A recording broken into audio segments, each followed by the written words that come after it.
Hey there, we got a few early birds in chat. I hope everybody's having a good weekend. We're gonna get started in about 2 minutes.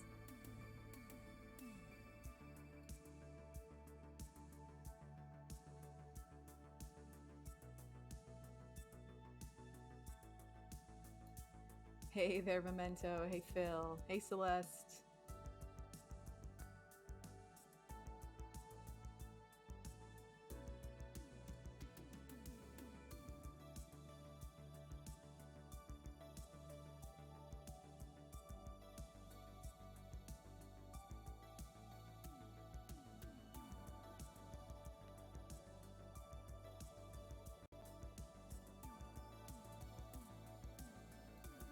Whoa, what the heck? Thank you so much. Oh my goodness.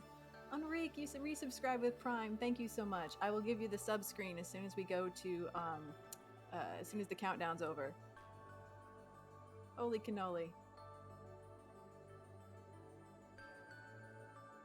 Thank you so much, Enrique.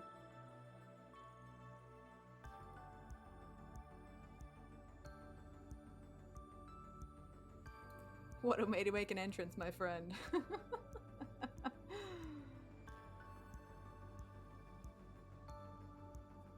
All right, we're gonna get started here in about 1 minute. What? Oh my god.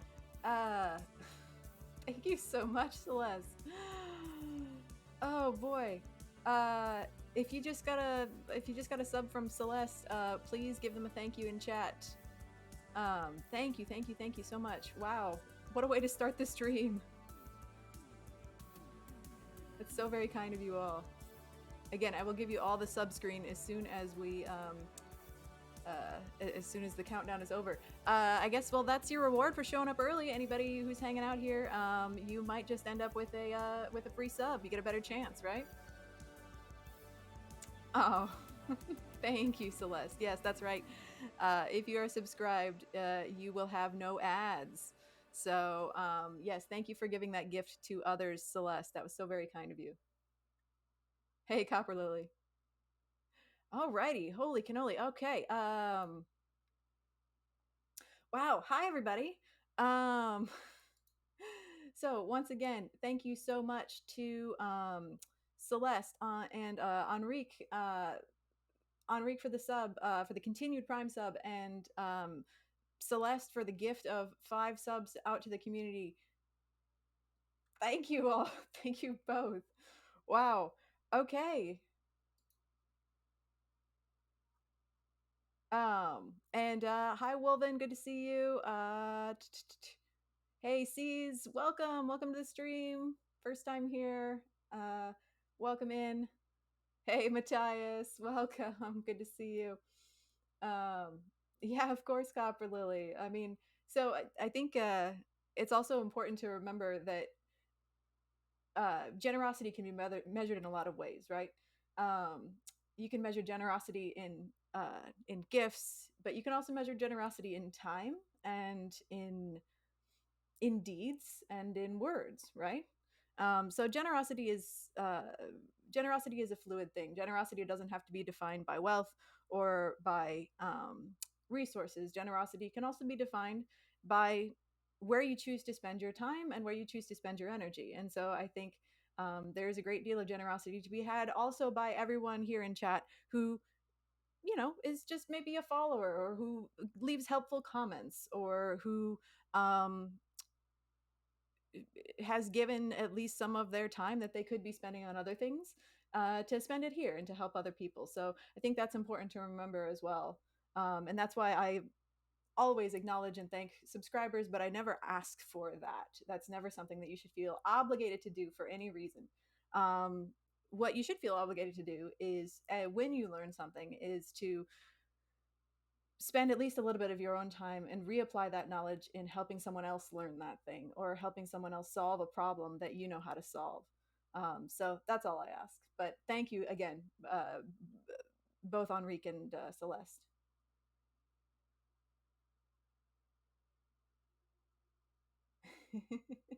Oh, Drunk Uncle Grandma as well. Holy cannoli. Okay. Subscreen again. Thank you, Drunk Uncle Grandma. Always good to have you here. I always have fun whenever I get to say your name. Uh, oh boy. Y'all are getting me choked up here. Uh, thank you. Um, I am great on Reek. Woof. Uh, I'm fantastic. For anybody that just got a sub, you now have access to all my sub emotes, so feel free to spread those around as well. They, in my opinion, they're great. I love them. Um, they are cute little green wolves, so spread the love around. Although I did notice I was on my Twitch homepage, like looking at some stats, and I noticed that my most commonly used emote among my subscribers is the rage emote, which is like the little wolf with like the flames behind it. Like that's my most commonly, like, that you guys use. That was my most commonly used emote. Yeah, that one, Layla. That was my most commonly used emote by all my subscribers over the last month. So I don't know how to feel about that, but at least I've given you a way to express yourself, if nothing else. That's something. Okay, CK, welcome to the stream. They say, if I spent a Bezos Amazon sub on Leon a while ago, do I have another Amazon sub after these months, or is it one and done? I believe it refreshes after every month. So if you subscribe to somebody for 1 month with your Prime sub, after 1 month that sort of expires, or I should say refreshes, and you get to subscribe to someone else if you would like. Yeah. Thank you so much for the hype train. That's wild. Thank you. Thank you all. Whew. Engineer Moore, welcome. Good to see you. Yeah, exactly, Wolven. They say being kind and supportive may not seem like much, but it goes a long way too, and it's free. And that's the best part, right? Um, in this sort of um,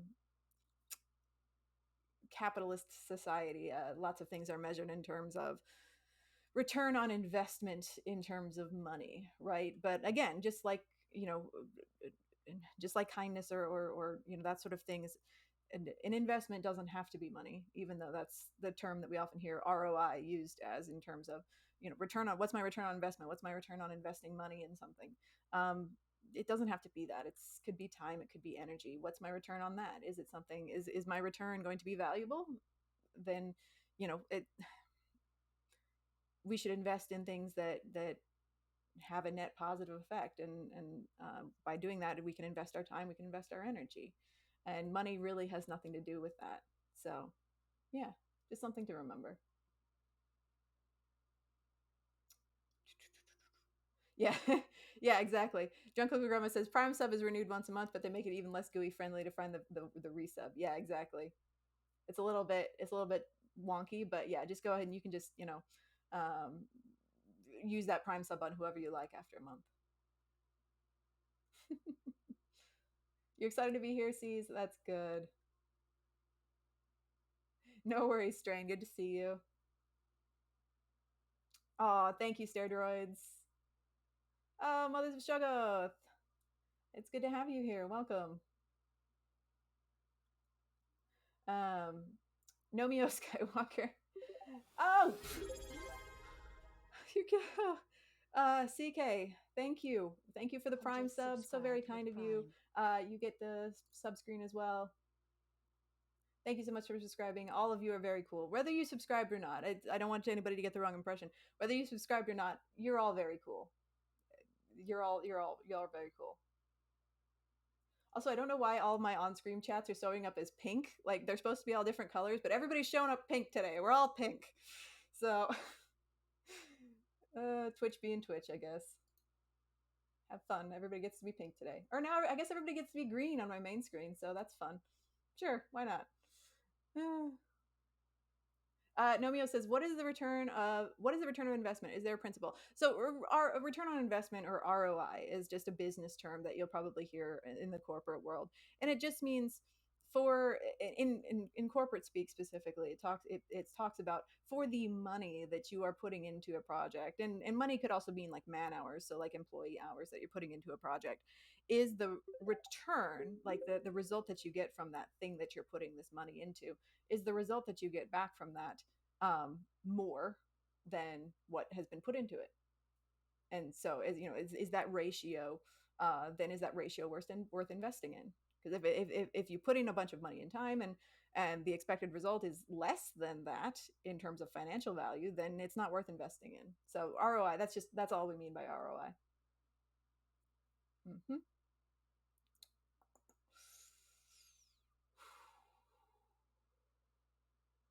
Thank you again. Thank you, CK. Big Fra, and thank you so much for the follow, Big Fra. Follows are great too.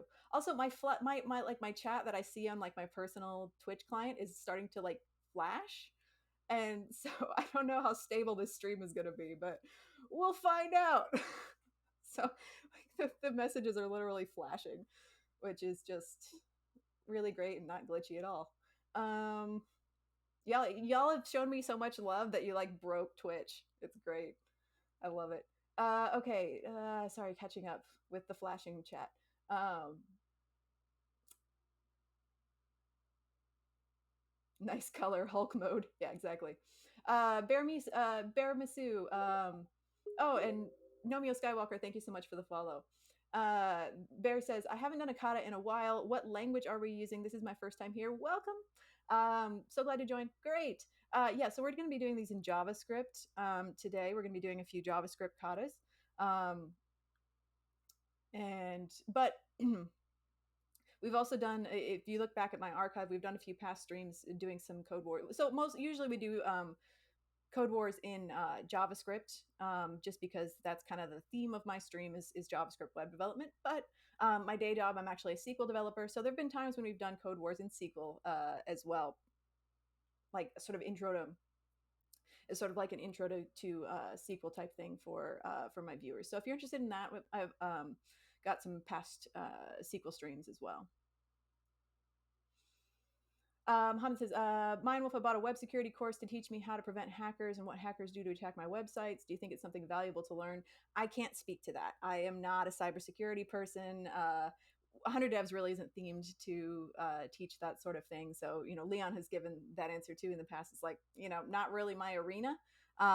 Web security is kind of hot right now, I guess, as a topic. And so just be wary of scams, right? When you're doing things like purchasing a course on a hot topic, whether it's AI, web security, anything like that, just know that paying money for something doesn't guarantee quality, right? Anybody can charge any amount of money for anything they want. That doesn't mean that it's any good, especially when it comes to web courses, to like online courses. Because like regular universities, they at least have to be accredited and evaluated by a governing body. Online courses do not. So just you can spend money on whatever you want, but just be careful because you have no idea if it's any good. Big Fra, hi. Celeste says, "How is your shoulder?" Thank you for asking. Bit of an interesting week. I did so. For those of you who don't know, I posted on Twitter a few weeks ago. I injured my shoulder, and my shoulder's been a little. I had an issue with it last year, and I injured it again. I went to a concert during the eclipse, and I injured it again.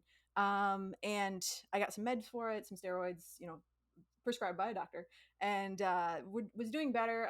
But they referred me to a sports medicine physician, and I'm going to talk about what they found. And so if you don't want to hear that, you can go on mute for a minute. I will give a thumbs up in video when I'm done talking about it. Okay, so 3, 2, 1.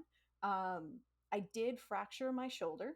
The fracture is where the tendon attaches to the shoulder. It actually like the tendon actually like sheared off the end of the bone, so there's like a nice little like angle fracture across the end of my shoulder bone. So yeah, that's super fun. And so yeah, I have another scan, CT scan, this next week to see what's going on there. So that's why I've kind of been like the last stream I didn't know that yet, but this stream where it's not. I wanted to build a full project this stream, but given the nature of where my shoulder's at, I don't want to like spend too much time doing the same repetitive movements over and over. So yeah, that's where we're at. Okay, done talking about it. If you were muted, you can unmute. Okay. Yeah, so we're gonna take it easy today. We're just gonna do some code wars. We're not gonna get, I'm not gonna be doing a lot of typing or anything like that until I figure out exactly what's going on. Junko Garoma says, "Some bit idea, mine Wolf Rage, but it is ripping apart a Bezos cowboy hat in space. I would love to do that." Oh, Aslan, they say, can you please speak a bit slower for the people that English isn't their first language? Aslan, I have something that might help, and I will say this a little bit slower. If you hover your mouse to the right side of the screen, you will see a pop up. So it will be about there. If you hover your mouse there, you will see a closed caption icon, and that will put text on the screen that transcribes what I'm saying. So if closed captions would be helpful to anyone, hover your mouse over this about here on your screen and click the closed caption icon. I can't guarantee that I will speak slower. My natural pattern of speech is a little bit faster than some people. So that's why I use closed captions, and hopefully that can help people more easily understand what I'm saying. So I hope that helps. I know it's not perfect, but hopefully that's helpful to you. Tamora says fun sounds painful.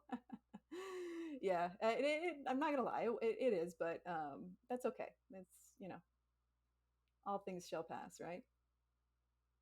Do 100 jumping jabs? Absolutely not. Thank you, guys.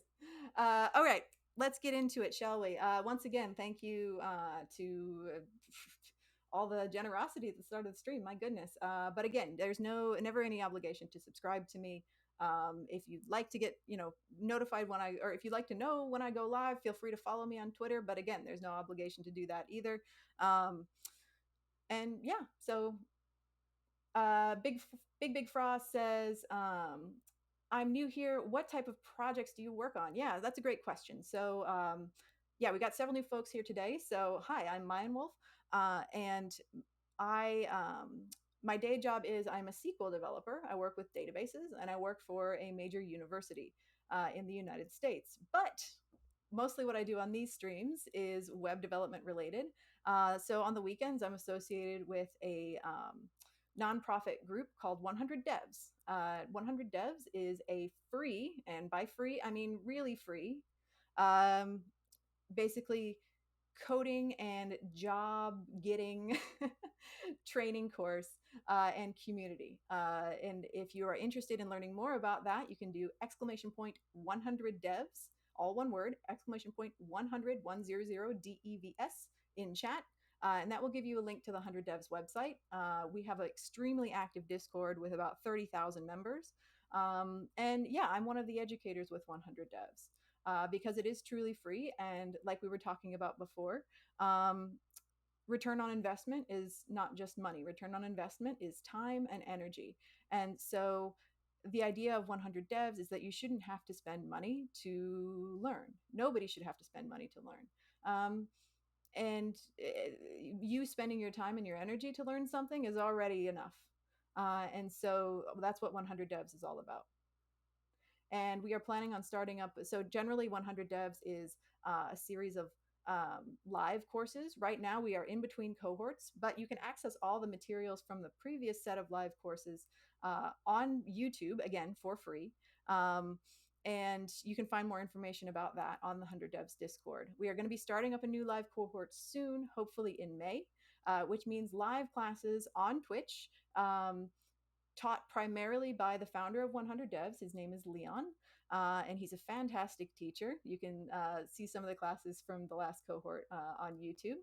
And I serve as sort of a supplemental instructor. I help with homework, sort of like a TA, right? Leon teaches the main courses, and then I help with homework in between classes, so to make sure that you don't fall behind. And I expect that trend to continue for the next set of live classes. But while we're in between cohorts here, I stream every Sunday, and we generally build web development type projects. We've done things in React, we've done things in TypeScript, we've done things with MongoDB and SQL. We build full stack web apps. We do Codewars. We practice job interview prep. We do a variety of things that help you get a foothold into the tech world. And so the general vibe here is that we are all teaching each other. And so even though I'm up here talking, that doesn't mean that you can't ask questions in chat whenever you have a question, as long as it's on topic, and that we can help each other and teach each other in chat as well. And we've got a lot of fine folks. A lot of my regular viewers are really great about doing that. So great to have all you new folks here, and I hope you decide to stick around because things are going to get real interesting here in the next couple months once the live 100 devs cohort starts up again. So if that's interesting to you, I hope you look into it. All right, I'm going to catch up with chat now.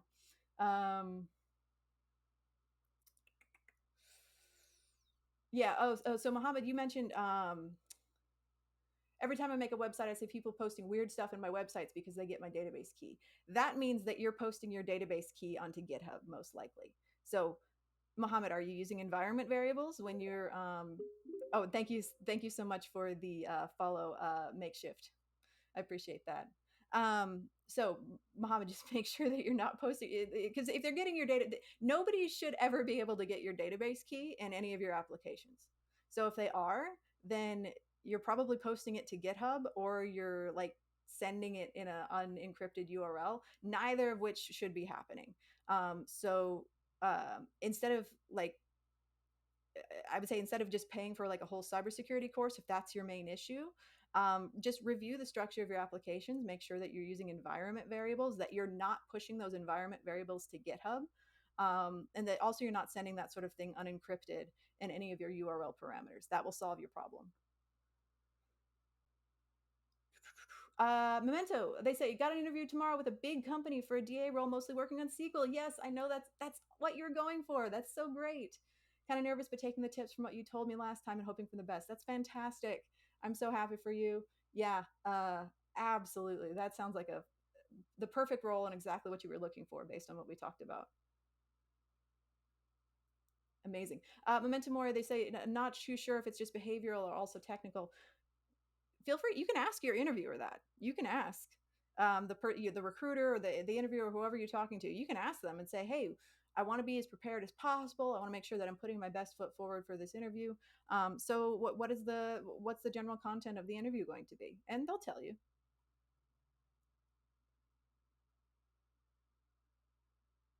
Mm. Steroid says, "Can I ask the best way to start a new project? I've got an idea, but I feel stuck on how to get going."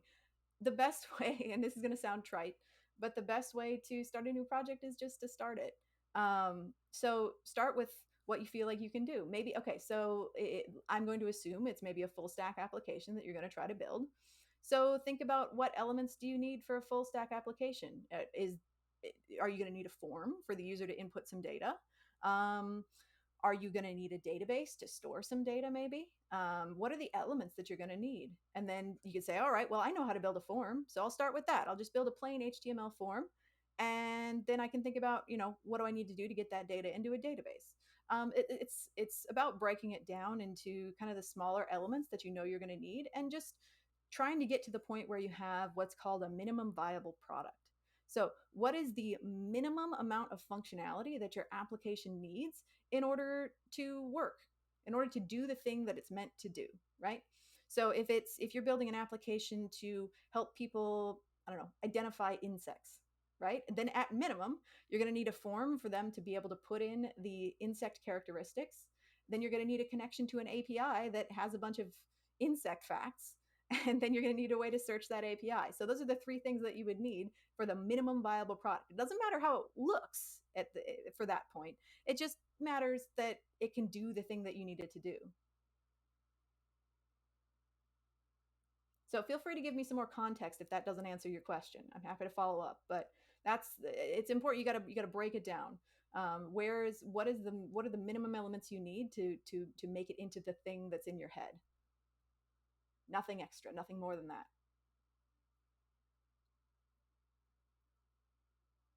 Mohammed says, I don't use ENV. Yeah, you have to. That's how people are getting your database key, my friend. You don't need a cybersecurity course for that. Start using environment variables, put them in your git ignore, and then your problem will be solved. That's all you need to do. If you're not sure how to do that, every single full stack application that I have built here on stream uses environment variables. Watch any of those videos and we'll walk you through it.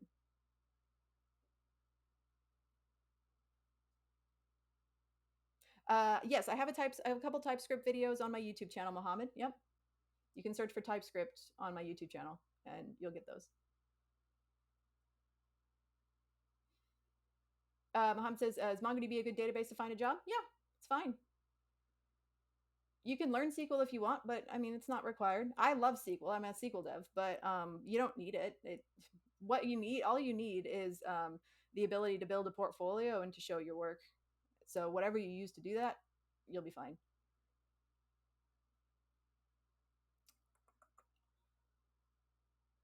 Matthias said, "No code design document. What does it have to do at minimum? What tech do I need?" I'm not quite sure I understand the question. No code design document. Are you talking about documentation? I'm not entirely sure I understand.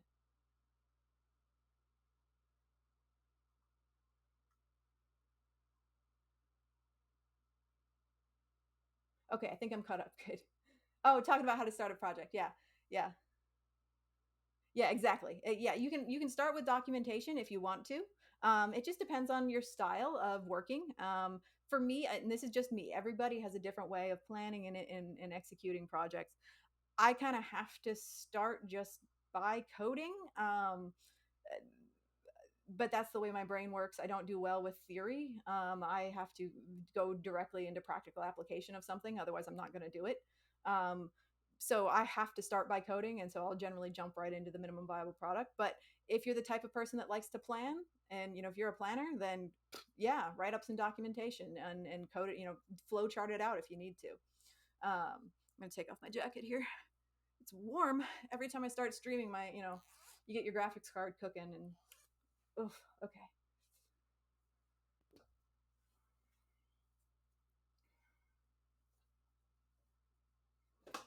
All right. Sorry, I startled my dog when I threw the jacket on the couch. I feel bad. Okay. Yeah, so it looks like I'm caught up with chat. Again, if you have questions, feel free to ask at any time. I might not answer it right away, but I'm clocking chat. I'm always looking at chat. And so, usually I'll answer it when I have a moment to do so if I'm talking about something else. So I'm not ignoring you. And if I do miss your question, feel free to ask again. When we're Matthias says when we're doing the anxiety meetups, I always get hot too. Yeah, and a quick shout out to Matthias Richter here in chat. They have been leading a group on the 100 Devs Discord centered around living with anxiety and strategies to manage anxiety. So Matthias has been spearheading that whole operation and using their experiences and leading a really great group there. I participated in one of their meetups last week as a guest speaker and had a really great time. So check them out on the 100 Devs Discord. It's a great group of people. Yeah. All right. So let's go ahead and get into it. Get my notes pulled up here. Give me 1 second. All right, so we're going to be doing some Codewars today. And if you're not familiar with Codewars is a website where you can practice coding problems, kind of similar to the types of questions you might get asked in a job interview. So the type of thing where they want to test your technical skills with little sort of bites of challenges, kind of like coding riddles. And Codewars is a nice resource to do this because the challenges are categorized in a number of ways, including language, difficulty, type of question, and it's really easy to kind of narrow down the types of questions that you want to work on just by setting some filters here. So I recommend Codewars if you're newer to being a developer, or if you're trying to get over that hump, get that job interview. And yeah, it's a really great resource. And I don't know if this is a good thing or a bad thing, but it's also very gamified. So you can see up in the kind of the right hand corner here, there is a ranking system, and so as you solve more problems, you get to rank up. And the rankings are based on sort of like martial arts belts, so to speak. So you start out as white belt, and then you move up, up, up, up, up. Yellow belt, green belt, etc. Um, which is kind of funny because I did martial arts for years, which may be part of the reason I'm having some issues now. But yeah, I did martial arts for years, and so it's like flashbacks of all the terminology and stuff that I used to do. Um, yeah, Mento says love Code Wars. Code Wars is great. Yeah, as you get more advanced, that you might choose to migrate to Leet Code, which is probably the more famous one. But I do like Code Wars for its accessibility, for its ability to filter down at a really granular level and see exactly what you want to work on. And so, if you want to focus on something very specific in Code Wars, you can go to the practice section, which is where we are now. Um, and you can sort by just a really large variety of categories. I have a couple notes on specific problems that some specific problems that I would like to work through today, and so we're going to kind of be going off of that. We'll be searching for some specific ones, but if you want to practice a specific category of problems, oh, thank you for the follow, Ahmet. Good to have you here. If you want to focus on some specific categories of problems, you can do that too. So you can search by tags, for example, to say like, okay, I want to practice data structures and algorithms, so you choose this category. I want to practice arrays, you choose that. I want to choose a specific language, like I would choose either JavaScript or SQL because I want to work on things I already know. But I'm also learning to try to get better at shell scripting too, so I could work on shell scripts. And it'll only give you problems, based on those languages. Let's see.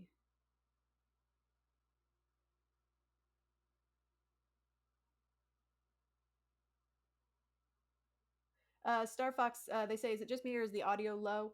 Is the audio low for anybody else? I can adjust my levels if I need to, but I haven't changed anything. So um, I believe there is on your Twitch client, I believe there is a volume icon in the lower left of the screen where you're viewing this. You might just need to kick that up. So aside from your computer audio, I believe there's also an audio icon you can adjust.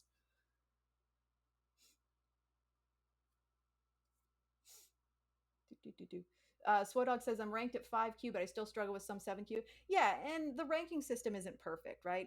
You still rank up, like you can still rank up in queues without doing more advanced problems. Like I got most of these rankings, like I'm a 4Q, but I got most of those rankings by doing 8Q problems. I did every single 8Q problem, which are the easiest ones. I did every single one for JavaScript. And that got me most of these rankings right here. So you don't have, I mean, you could do that without going any higher than that.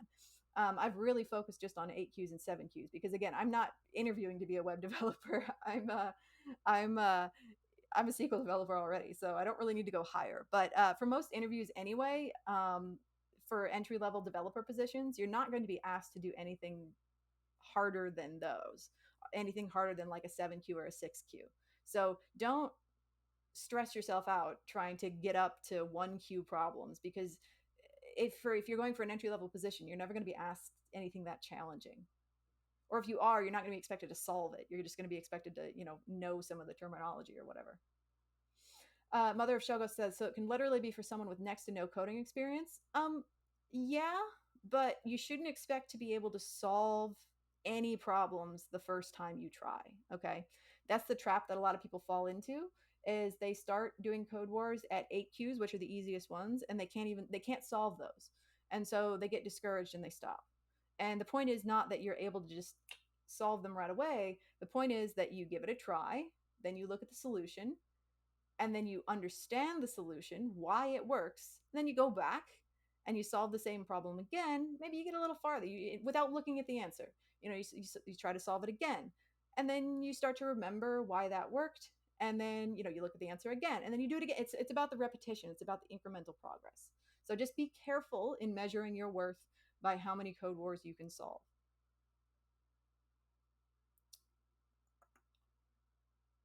Yeah, it's okay. We all start from somewhere. Exactly. Yeah, it's a marathon, not a sprint. Thank you, Memento Mori. Yeah, they say love you and proud of all your progress. Yeah, for everybody. Yeah, that's a great reminder, Memento. Yeah, everybody starts somewhere, including me. I had only been hired as a dev. Uh, I was hired as a. I got my first job as a dev less than 3 years ago. Just prior to 2020, January of 2022, when cohort 2 of 100 devs started. I'd only been a dev for like 2 months at that point. 2 months, 3 months at that point.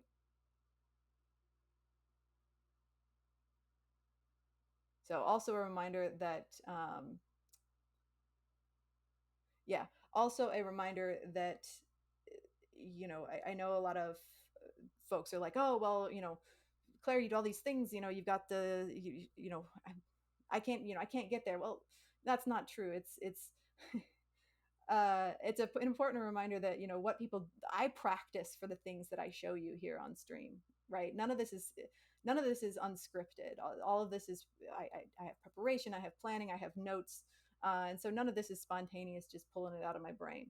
Um, and so what people show on social media, what people show in their social presence is always some kind of an edited version of themselves, right? We all have struggles, and most of the time those just aren't what show up on social media. Yeah, Wolven says you don't need to go past 5Q, and I would definitely agree with that. It's just not necessary. Yeah, Codewars 7 and 8 Qs are great for spaced repetition of methods for getting those pathways built in your brain, and it's best you can see how others solve the same problem. Absolutely. Fantastic, Copperlily. That's great. Yeah, and Renee says, I'm a 4Qer too. I just got there by solving simple problems in several languages. That's perfect. Yep. Oh, thank you, Shogoth. I'm glad that was helpful. Yeah, and Copper Lily says, funny thing is, I only average about one kata a day. It's just that I've been doing it for years. Yes, that's the correct way to do it. Is that you are building yourself some kind of a sustainable habit. You're building habits. You're building mental pathways. You're just every day strengthening those connections. It's like going to the gym. It's like if you do it regularly, that's how you build strength. It's the same way in your head. We talked about this a little bit last time, is that your brain is like the biggest consumer of energy in your body. Your brain is just this incredibly powerful piece of electricity and meat that's up in your head, and that burns so many calories just using your brain. And so your body is going to try to be efficient, and it's going to try, what it wants to do is get rid of unneeded connections so it doesn't have to use energy to maintain those connections in your head. And so it's literally going to dissolve connections between the neurons, the little thinking bits in your brain. It's going to try to dissolve those connections if you're not using them. And so the way to create permanent connections is by literally to use those connections every day until your brain says, oh yeah, this connection is as important as remembering how to, pick up a pencil, right? You're never going to forget that. But you need to prove to your own brain that that connection is worth maintaining. And so the way you do that is by spaced repetition, um, by just repeating, by digging that rut and making so it'll never go away. That's fantastic, Memento Mori.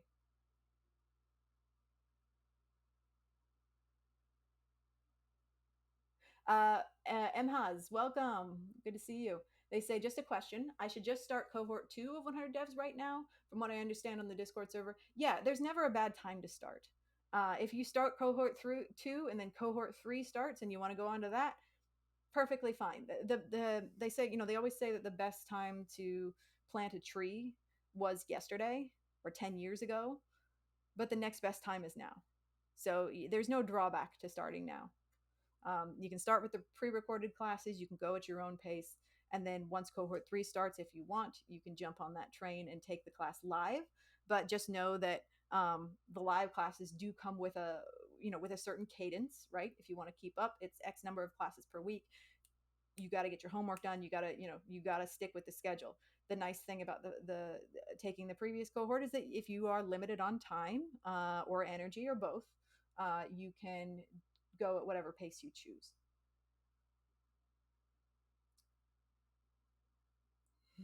That's fantastic, Strain. You're about to pass Rascal on the leaderboards. That's an accomplishment.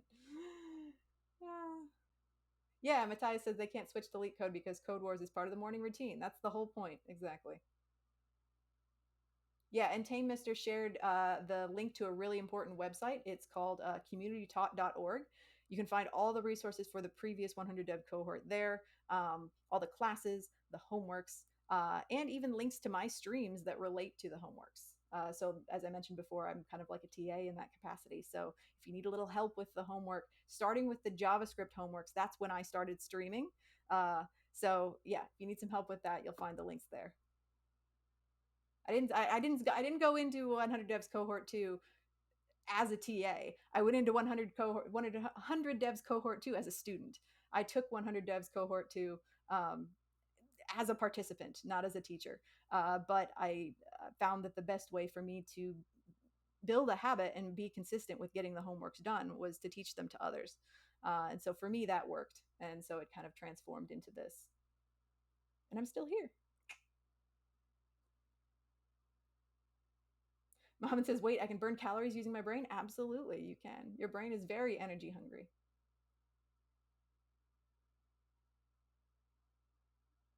Bonsai says, yeah, it's a great thing to bring up, Bonsai. They say, it might be unpopular opinion here, but I've only ever used these tools to pass interviews. Absolutely. I do not disagree with you. Actual job experience, front end and back end, extremely rarely need to use any of these types of problems. 100%. But the important thing to remember is that your first goal, if you are not currently working in tech, and I'm speaking to people specifically who are trying to get their first job in tech, if you are not currently working in tech, your first goal is to just get past the interview. And the interview process, yeah, it's a lot of BS, right? It's a lot of stuff that really doesn't matter in the real world. Um, but you still got to play the game. It's the game sucks, but you still got to play it. There's no way around it. You can network, which can get you some bonus points in the game.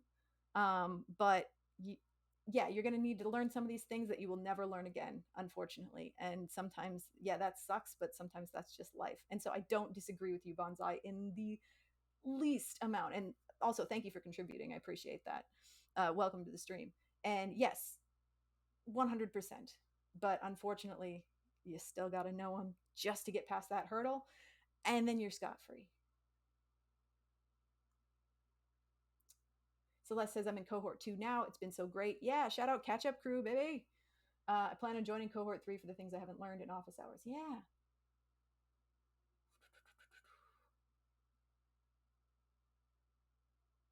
Snarfin says, man, those streams during the cohort saved me. Well, I'm glad. That's the point. So honestly, when I first started streaming, it was I found it just as beneficial, if not more, for me than it was for all of my viewers. Um, and so I think that's an example of that return on investment, right? Yes, did it take way more time for me to do streams about the homework than if I just did the homework and turned it in? Yeah, absolutely. But the return on investment was so much better, not only for myself but also for all of you, that it was 100% worth it to invest more of my time and energy into turning it into streams. Muhammad says, if I joined 100 devs and left, would I be able to join again? Because I can't join in Discord. Were you banned, Muhammad? You can appeal. If you were banned, you can appeal a ban. Um, if it's telling you were banned, I don't know why. I have no context for this. But there is a ban appeal process if that's necessary. You can, Muhammad. You can here. I'm a mod on the Discord, Muhammad. So send me a message and we'll take a look into it. Okay. It's okay, Muhammad. Just send me a message and we'll look at it. Message me on Discord. Snarfin says, I remember when you started the Discord channels. Oh my goodness. Yeah, I started streaming on Discord before I was on Twitch. That was wild. All the restreams and everything. Memento says the worst part about being a dev is the coding assessments. I agree. It's so stressful. I have like test anxiety, and so yeah, I can code just fine building things on my own. But if somebody's looking at over my shoulder, I just lose the ability to function.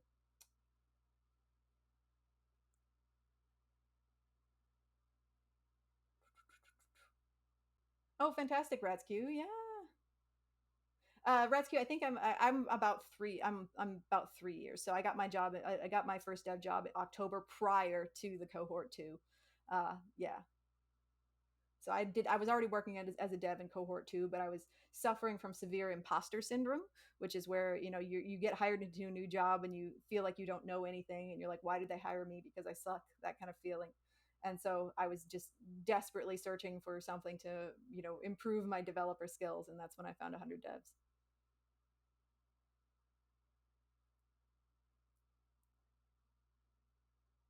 Swodog says, thank you, Mindful, for the 6-hour VOD on the line by line CRUD markup. Man, those 6 hour streams, 7 hour streams, that one 14 hour stream that I did in two parts. I don't plan on making that type of investment again. It was worth it, but it was truly exhausting. And so we'll see if I don't know. I'm trying to be kinder to myself in that regard, but we'll see. We'll see how that goes. I'm glad you appreciated it. Mama says, "What's your username?" I'm Mayan Wolf there as well. I'm Mayan Wolf. So I've got one thing going for me, and that's a consistent brand. I'm Mayan Wolf on most social platforms, including Discord.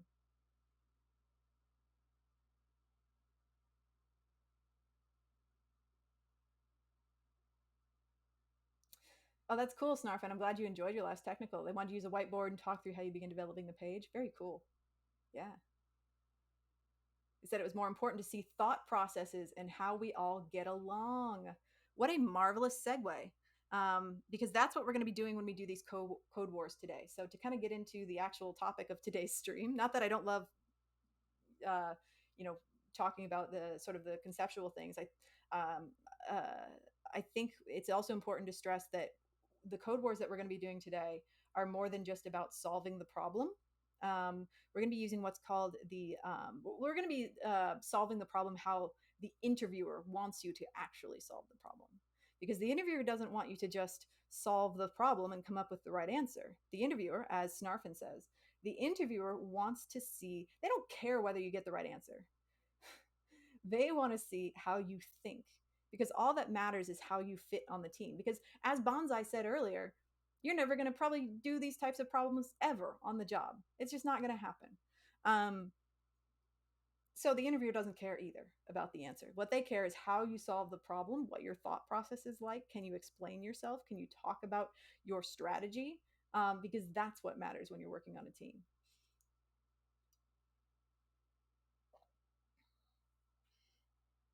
Yeah, Mohammed, I'll send you a message. I can't necessarily just if that's the case, I can't just necessarily unban you. There's a process we'll go through, and so I'll talk to you more about that in a private message, and we'll see what's going on there. I'll investigate later on when I have time. Yeah, so mini scruff that also so the distinction there, mini scruff says, as an interviewer, I do still care if you get the right answer, but I wrote my own problem that is very much aligned with our day-to-day work. Yeah, and that does make a difference because you were thoughtful enough to come up with a problem that's actually relevant to the actual work that you're doing. But most interviewers are unfortunately not going to be as conscientious as you. They're going to be just giving you straight up leak code problems, or you know, Codewars or whatever they can find on the internet, the Google interview template, that kind of thing. And so yeah, that sounds fantastic, Mini Scruff. And I'll give you an example. Uh, so I was on an interview panel for my job recently, interviewing some candidates for a position, and it's a SQL role. So obviously, the technical portion is SQL based, and we give the candidates a SQL statement, but the SQL statement isn't even correct. We're just asking the candidates to talk through what it's doing. If you were to execute that SQL statement, it wouldn't run. And the idea isn't that you are supposed to correct it. The idea is that the candidate is just supposed to walk through it and explain as best they can what the statement is trying to do. And so there's no right answer. It's all about just seeing your thought process. And so you'll see that a lot. It's if you can explain yourself, you'll get a lot farther. And if you can get the right answer, like if there is a right answer and you can get it, fantastic. Do both. But the point is, do both. Talk through your thought process and get the right answer if you can. But if you can't get the right answer, at the very least, you talk through it and you show them your thought process. So that's kind of the gist of it. And so the specific method that we're going to be using to solve these problems is called PREP, P-R-E-P. What does PREP stand for, chat? What does PREP mean?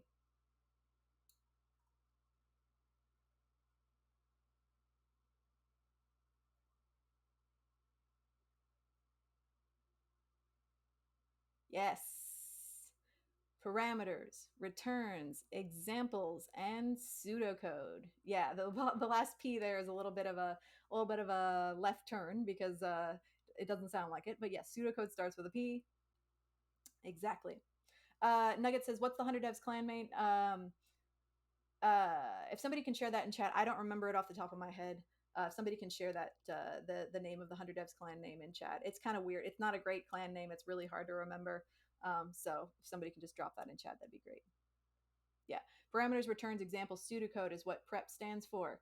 And so this is a framework that you can use during an interview to help you talk through a problem and hopefully maybe solve the problem.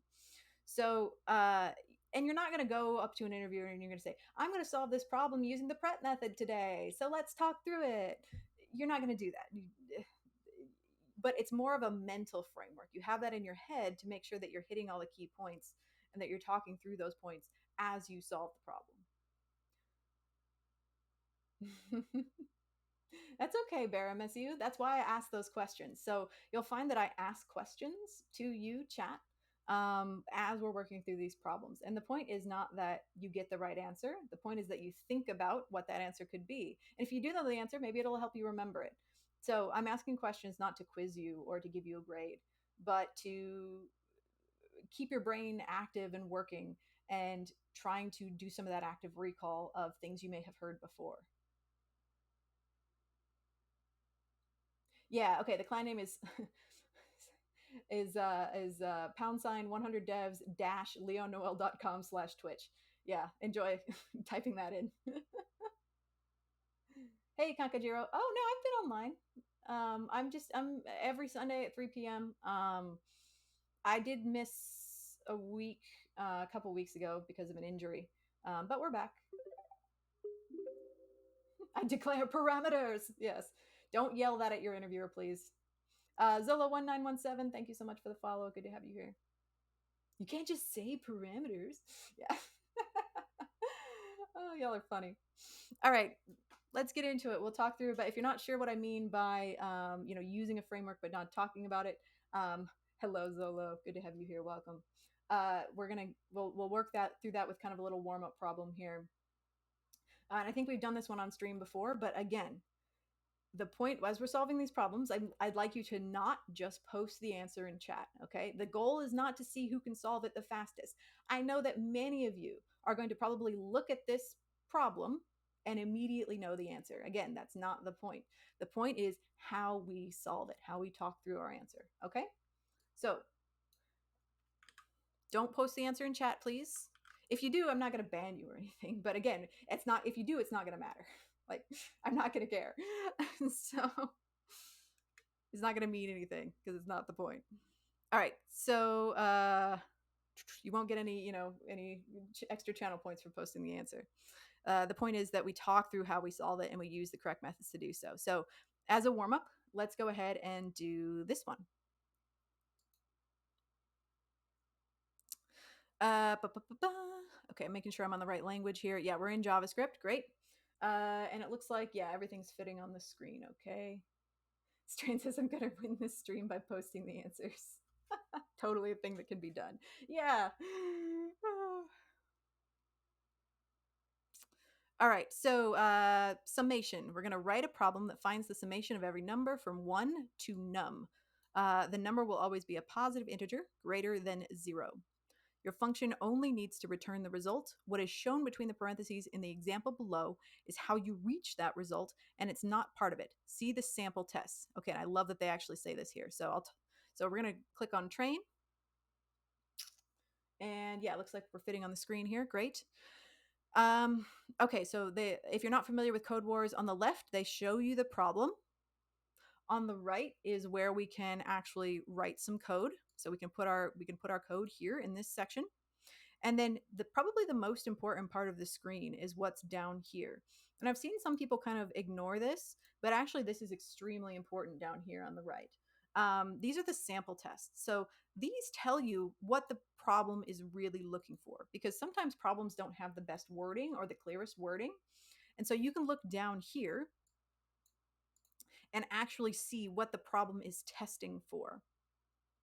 So for example,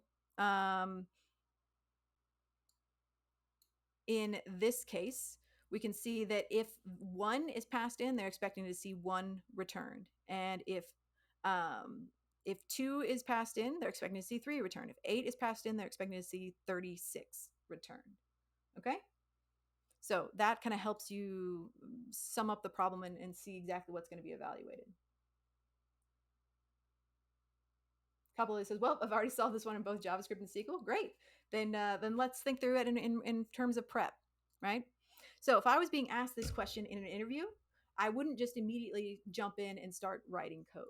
I would start by thinking through the prep framework. So first, we're going to think about our parameters. So looks like the problem is telling us that um, what's going to be passed in is probably a number. So passing in a number, and they're telling us that it's going to be a positive integer that is greater than 0. Okay, that's a great thing to start. So we know that there's going to be no negative numbers and also no decimals. So integers only, whole numbers only, greater than 0. So no possibility of 0 being passed in either. So 1, 2, 3, 4, 5, 6, 7, 8, 9, 10. And so if the interviewer was telling me these things, I would probably say back then, okay, so what I'm hearing from you is that the only possible inputs to this problem are going to be positive whole numbers greater than 0. So no possibility of negatives, decimals, special characters. Um, I don't have to do any like string parsing or anything like that. It's always going to be a number that's being passed in greater than 0, no negatives or decimals. Great. So that narrows down the types of sanitizing of my inputs that I might need to do. Otherwise, if you had said that I could potentially be getting a word passed in or decimals or negatives, then I might have to do some additional sanitization on the inputs. But here it sounds like I don't have to. Is that correct? And then the interviewer would confirm that, and great. Then we can go on to the next thing. Um, oh yes, and also the that whole number is going to be is signified by num here. But yeah, so that's just the parameter that the parameter name that they're using. And so that's the name that we will use in the body of our function here to denote that that number that's being passed in is num. And so what are the results then? Well, what they're wanting back is only the result itself. So only the sum of the numbers from 1 to num. Um, and here they've given us an example of the output, but they don't care about this part. That's not actually what needs to be returned. And so if that was unclear, you could look down here at the test cases and you could say, do they want it? Like, I'm not sure, especially if English isn't your first language, this might be helpful to you, because if you're not sure what they're saying here in the text, and it's like, do they want to see this part? Do they need me to code this out too? You can look down here at the test cases and you can say, oh, actually, no, they only want to see the actual numeric value returned and not all the stuff in the parentheses. So the result then is going to be get back, return. Well, and what's going to be returned, since we're passing in a whole number and we're doing a sum, the only possible returns are also going to be whole numbers that are greater than 0. So return a whole number. I should say return an integer greater than 0. Return an integer greater than 0 that is the sum of the integers from 1 to num. So, and this is kind of also going into the next step. So I would restate that to the interviewer. I'd say, okay, so it sounds like what you're expecting back is a single integer that is the summation of all the integers from 1 to num. And then we kind of move into the next part, which is the examples part. So then I would rephrase and I would say, okay, so based on those restrictions, what I'm hearing is that you're wanting back, if we were to pass 2 into this function, you would want to sum the 2 integers that are greater than 0, I guess, leading up to 2. So you would want to return the sum of the 2 integers that are greater than 0 in ascending order. So in that case, it would be the sum of 1 and 2, which is 3. And then they would confirm that, and we could say, okay. And then if we, pass in the number 3 into this function, you would want the sum of the first 3 integers that are greater than 0. So it would be the sum of 1 plus 2 plus 3, which is 6. Is that right? And they would say yes. And then you could list more examples if you wanted to be perfectly sure. But it sounds like we've kind of got the gist of what the problem is asking. I'm going to hydrate here real quick. And if you are fairly if you're somewhat experienced with coding, this might sound like a bit of overkill, right? You might be like, why are you belaboring this problem? Right? Like, why are you going into this much detail? And remember, the plan here is not to just get the answer. The idea is to talk through your thought process. So again, the interviewer doesn't care how difficult the problem is for you. The interviewer cares that you can think through it, that you can communicate effectively, that you can ask good questions, that you can clarify things that are unclear, and that you can, again, explain your thought process as you're working through something. So we've listed some examples. And so with that in mind, then we can kind of go into the last step of prep, which is the pseudocode part. Yes, exactly. Communication showing aptitude and attitude. 100%. So talking about pseudocode, we might say, okay,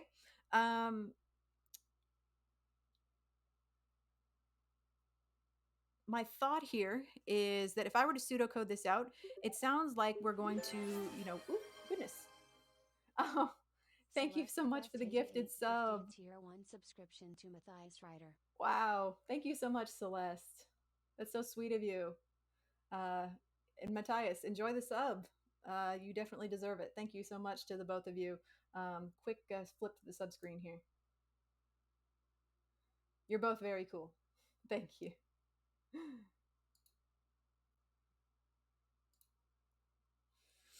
Okay, so if we're talking about pseudocode here, we would say, well, since the value of num that's being passed in here is going to be varied, right? But it's varied within certain restrictions. So, and then essentially what we're going to need to do is loop through. We're going to need to do. We're going to need to loop through each integer up to, but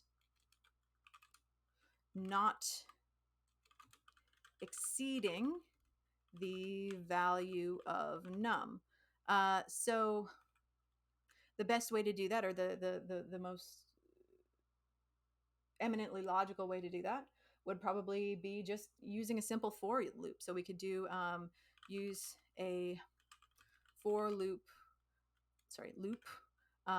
starting at 1 and going up to the value of num. So because that's literally what they want. And then inside of each loop,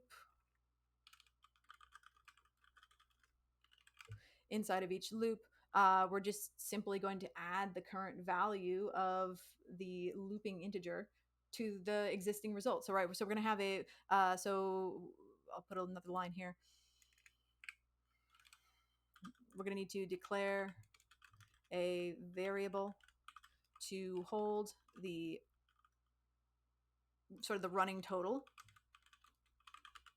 And then we're going to need to loop through each integer from 1 to num, and then inside of each loop, add the current integer value to the running total. Okay, that sounds good. Yeah, and Strain has a good point. They say make the habit of using this method even for the easy problems, the problems you know inherently already how to solve. Otherwise, you won't have the ability to do it when you need it for harder problems, and your habit will be to not do it, right? Your habit will just be to be silent and not do anything. Yeah, and that's a great point, Matthias. They say for loops are great because they work in pretty much every language. Exactly. And yeah, you could do something, you could get a little bit fancier with it and, use a built-in method. But yeah, for loops are great because they work in pretty much every language. Even SQL has for loops. And if you're building a SQL stored procedure, you can do for loops in it. So even more distant languages that aren't based on the C architecture um, can also use for loops. Yeah, for loops are great so long as you have a known end. Exactly. Yeah, and you're not always going to have a known end. Sometimes you will need to do, sometimes you'll need to just go until something else happens. You might need a while loop. Um, if you have, variable lengths, like you use for each, for arrays and things. So yeah, you have other options, but for loops are kind of the workhorse of coding, right? Penny Scruff says Golang only has one loop, and you better like it. Oh, thank you for the follow, AJ Reckoff. By the way, good to have you here. Yeah, we could do recur. There's all sorts of things that could be done. Um, but let's just solve this one in the way that makes is the most straightforward and makes the most sense. Now, another thing that you could mention to the interviewer here, if you were so inclined, what's just before we type anything inside of this function, what's something that you might just point out to the interviewer as something that could be changed or could be left alone? Before we type anything, just based on the code shell that's already here, what's something else that you might mention to the interviewer?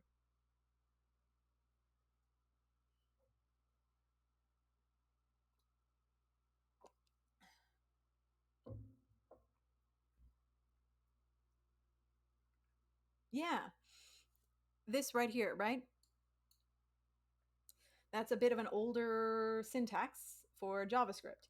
And it's not that it's not going to work; it's going to work just fine. But why do you think we might want to use something other than var? So bonus points if you can mention the thing, but then why? Why should it potentially be changed? My grandma used var.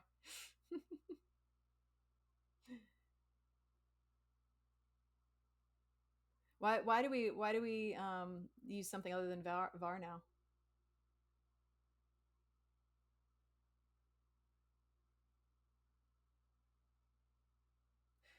Can be faster, sure.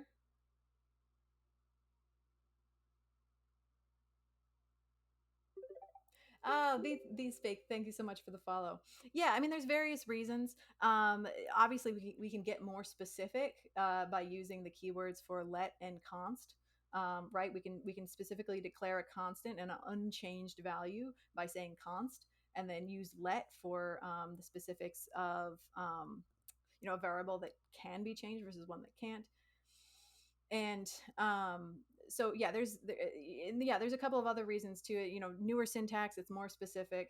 And but again, it's not that this is not going to work. It is going to work just fine, but that's something you might just point out and say, hey, why don't we maybe turn this into, we could just say let here, or const, I guess.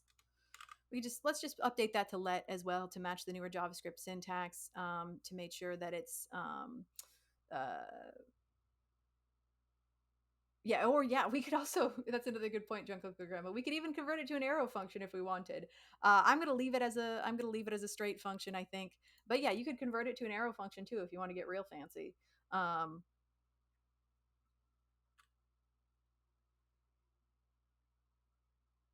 just wanted to say that.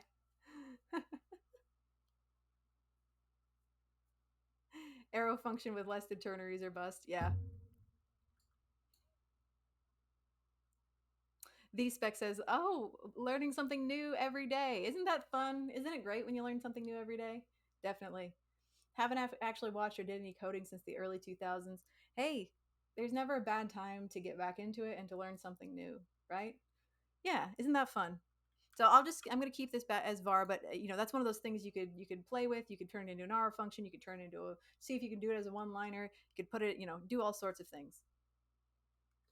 All right. So let's kind of follow our little script here. So another good thing about doing pseudocode first is that it's going to remind you of the steps that you need to take. So it's kind of like writing documentation for yourself on the fly, because as you start typing, your brain is gonna, your brain capacity is gonna, diminish as you're typing and talking. So if you have the steps to remind you where you are in the problem, that's going to be more helpful for you. So the first thing we're going to do is we're going to follow that first step there. We're going to declare a variable to hold the running total. Now, they're saying that the function only needs to return the result. So we're going to call our variable result. And we'll just set it as 0 for starters, just declaring it here. Um, and I'm declaring it, and this is something I would probably say to the interviewer, I'm declaring my variable uh, inside the function because it doesn't need to be global. This variable only needs to exist inside the function to hold that value inside the function and then return it when the function concludes. So we don't need it outside of this. So I'm just going to keep it inside the function for scope reasons. I'm going to use the new declaration syntax. And since this variable is going to increment, I'm going to declare it with let. And then I'm going to set up as just a simple for loop and kind of follow what we discussed to literally list out each of the integers from 1 all the way up to n or to num, and add each of them to our little running total here, to our result variable. So I'm going to say let I equals 1. And here I'm kind of following the standard for loop syntax. There is a kind of a set syntax for for loops. We use I for the incremental variable, followed by semicolon. Set it as, and we could have set this for loop to start at 0 as well. We could say something. We could say start it at 0 and then go up to the value just below num. But I'm choosing to start my for loop at 1 to better follow the way the problem is laid out. Right. The problem is expecting you to start at the probably expecting us to start at 1 for the summation, but that's where we're going to start. Let's see. Oh yes, Matthias said it's something I often forget in Codewars. Variables can be outside the function. Yeah. So you get bonus points for scoping. All right. So for loop, we're going to start at 1, and then we're going to go through I less than or equal to num. And this is going to facilitate our loop. So for each loop, we're going to go all the way up through 1, 2, 3, 4, 5, 6, 7, 8, 9, 10 until we get to whatever num is. And when we hit num, we're going to stop. And so the most important part of this loop is right here, which is the end where we actually increment the value of I. Don't want to forget that. Otherwise, you're never going to stop looping, right? Your loop is going to continue forever, and that's a bad time. So, and then in the inside of our body here, we're just going to take our existing running total and we are going to add the value of I to it. Now, if I had started at 0 here, I could have done something like this. This is maybe the more standard syntax for loops. We start I at 0, and then we would loop through I less than num. And then we could, do I plus 1 as our increment. But I think it makes more intuitive sense to start at 1 and then go up to num as our ending value. And so, yeah, we loop through our results. And then, oh, yeah, and I forgot my bracket here. Sorry. So we've done our for loop there, and it's putting the value of that into results. And then what's the last thing that we need here in order to finish our function?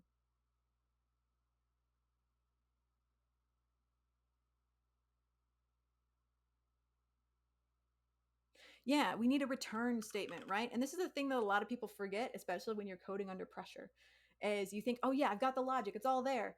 And you forget to actually then return the answer. So the last thing we're gonna do is we're gonna return result. Now, why am I, again, this is kind of a scope question for you all. Why am I putting my return statement here? Why wouldn't I just do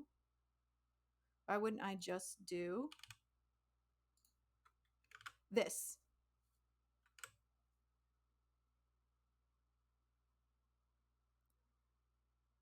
Why wouldn't I just do that?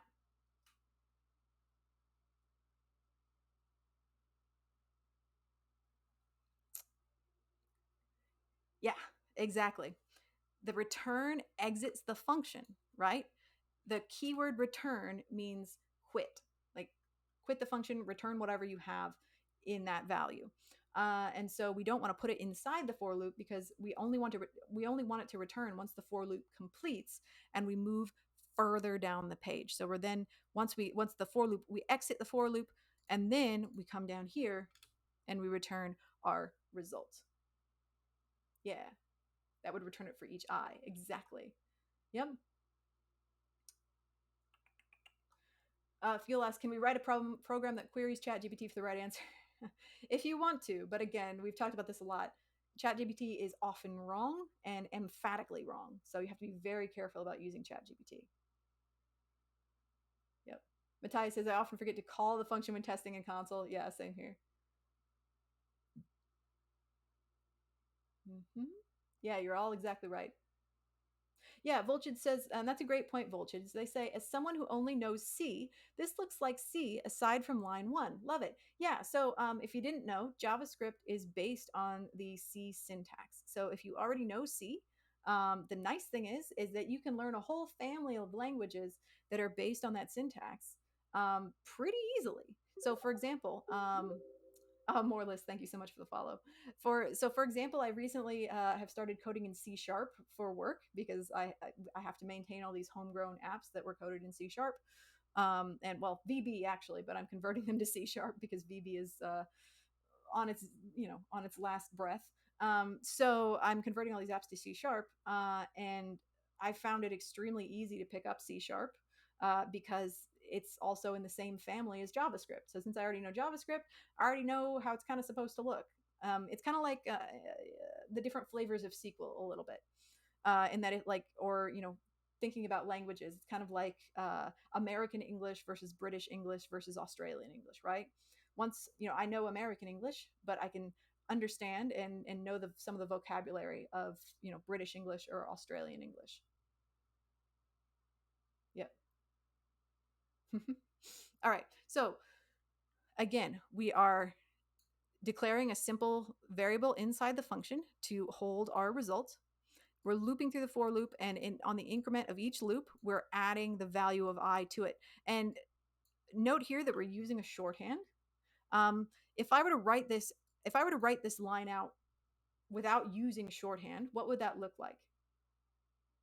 Can somebody put in chat? What would this line look like if I wasn't using result plus equal I? How could I get the same result without using shorthand?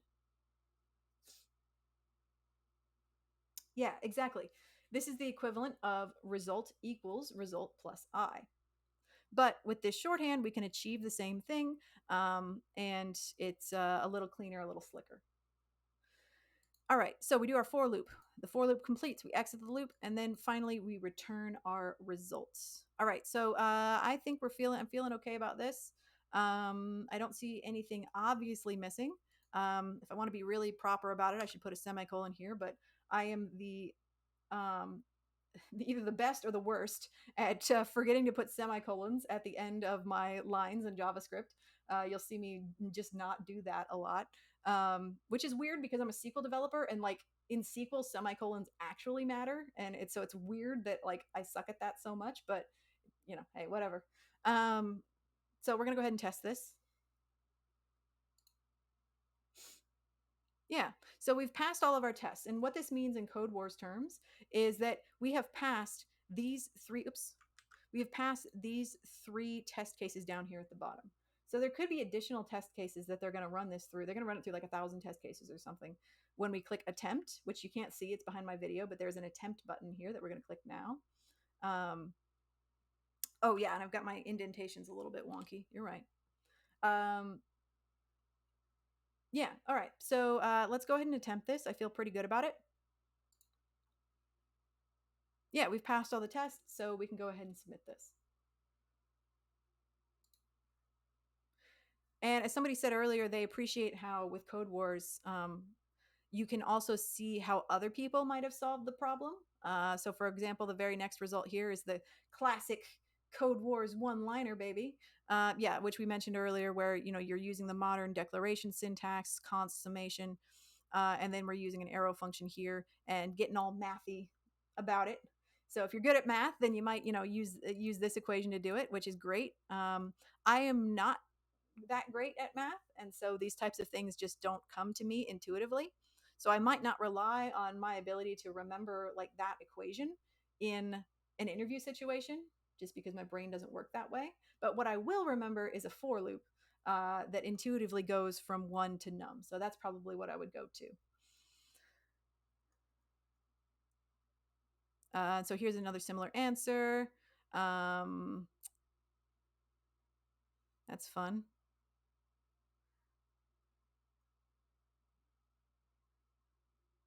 Huh. Yeah, so they've turned this one into a ternary. That's cool.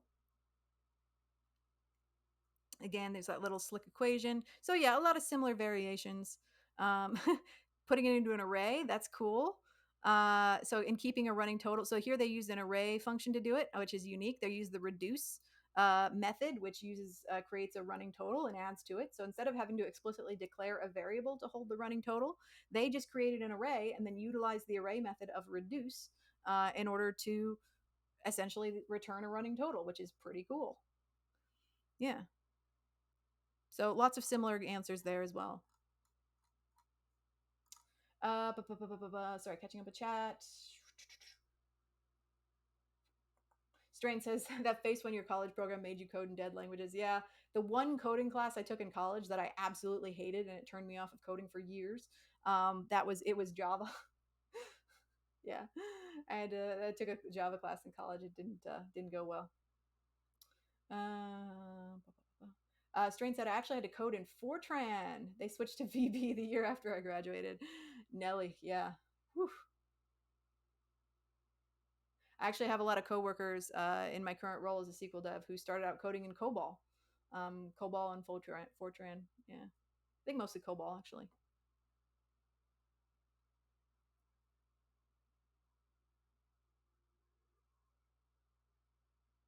First try. Yep.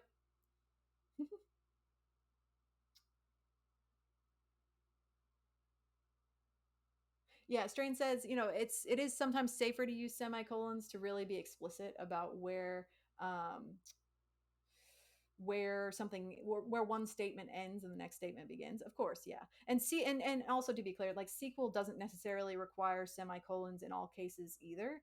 If you're executing a single statement in SQL, you don't need a semicolon. If you're executing multiple statements at the same time, like two one-line statements simultaneously, then yes, you do need a semicolon to tell the compiler where one statement ends and another begins.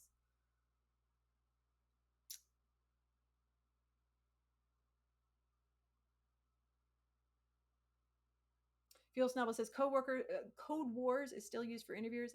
Interviews. I think Leak Code is more common, but it's not. The principle is the same, right? The prep method is still going to work whether you're doing Leak Code or Code Wars. And for folks who are just sort of getting into coding, um, I think that Code Wars is much more approachable. You can get a lot more granular with the types of things you want to work on. So, like, you can work on specifically array methods or objects or very specific categories of things. I think that's easier to do in Code Wars. And so we generally start folks out with Code Wars, and then you can graduate to Leak Code after a while. Ternary with recursion, exactly. Voltage GP says, English teachers, you'll hardly ever use the semicolon. Programmers sweating. Yeah.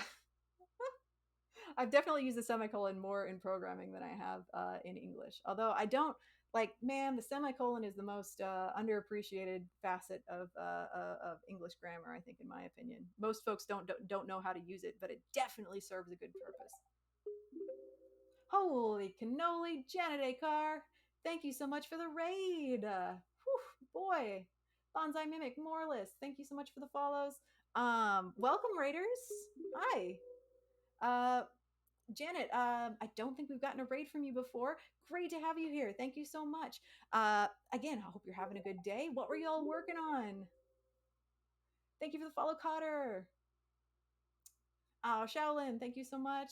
Glad you're enjoying the stream so far.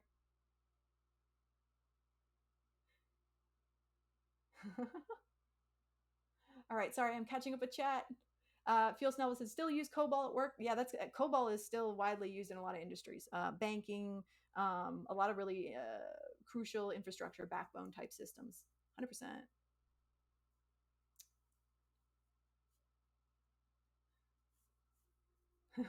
Yeah, ChatGPT is very good at COBOL. There's a lot of COBOL out there for it to learn from.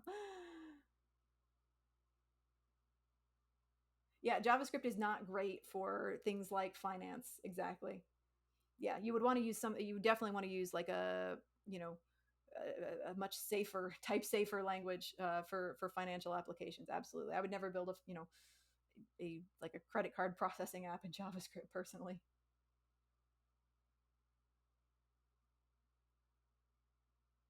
Oh, thank you, Bonsai. I'm glad you are finding my style.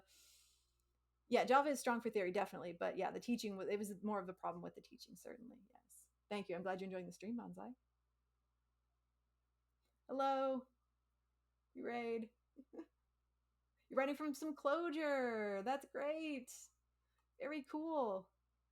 I will absolutely have to raid you back, Janet. When do you usually stream, Janet? I love to find new folks that we can raid back and return the favor. Nearly threw her laptop out the window because of a tailwind bug and something related to workers. Oh no. I hope you were able to solve it. No set schedule. Okay. Well, we'll keep an eye out for you when you're on. I will give you a follow. Um, I'm not going to do it live here because I'll probably screw it up. But I'm going to write you. I'm going to write you down so I can follow you. Hydrate. All right. I'll give you a follow so you'll be on my raid list. Thank you for the follow, Janet. And I want to make sure I didn't miss anybody. Cotter. Okay, we got a hydrate there. I'll give you a hydrate.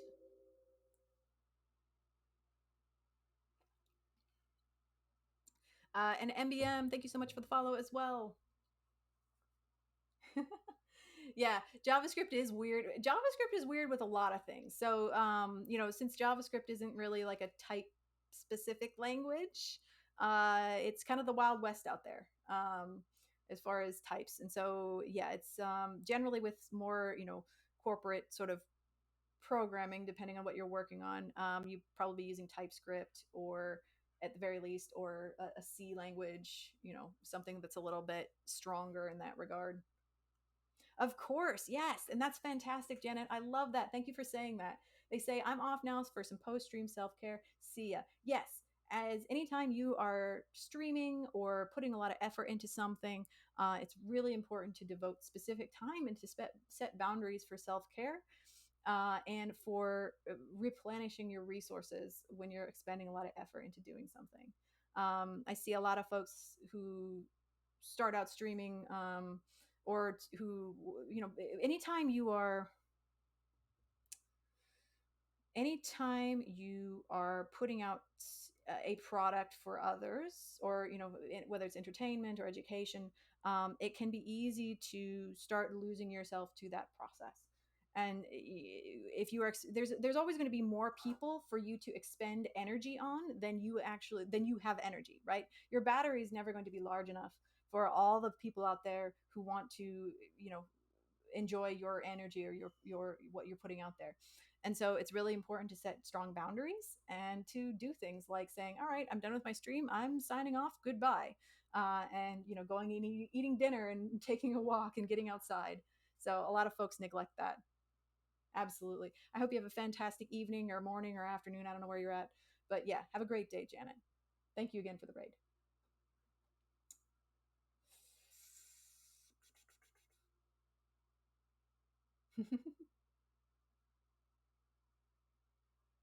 MBM says, welcome, MBM. Again, thank you for the follow. What is your favorite part of SQL? Ooh. My favorite part of SQL is just how powerful it is. Because SQL is, we've kind of talked about this a little bit previously on stream, is that SQL is what's called a declarative language. So it's a different class of language than something like JavaScript. So with JavaScript, when you are coding, you're generally like coding a function, and you are basically writing that function to tell it to do something, but you're also specifying exactly how that thing should be done, right? You're saying, okay, do this, then do this, then do this, and here's exactly the result that I want. But in SQL, that works a little bit differently. In SQL, you're kind of almost like a monarch, like a king or a queen or a regent. You're sitting on a throne, and you have a bunch of your subjects down below you, and you're telling them, I want you to go retrieve the first 10 rows of this table for me. Go get me the first 10 rows of this table, and you just tell them what table you want and how many rows you want. Like, that's it. You don't tell them how it should be done.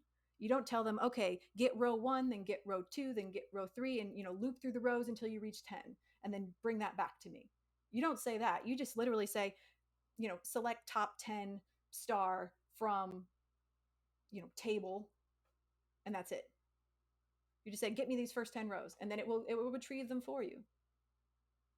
And so its SQL is a declarative language in which you're literally declaring what you want to happen, and then that thing will happen at the sort of at the compiler's discretion.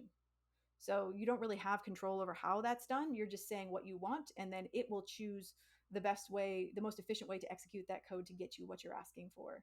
So it works a little bit differently than in something like JavaScript. And so I would say that's my favorite part about SQL, in which you can essentially write something that looks almost like an English sentence. Like, it's all English words. You can almost write an English sentence, and then magically your results appear in front of you. So it's a bit of a different experience than sort of coding everything out explicitly, the way you might do in JavaScript.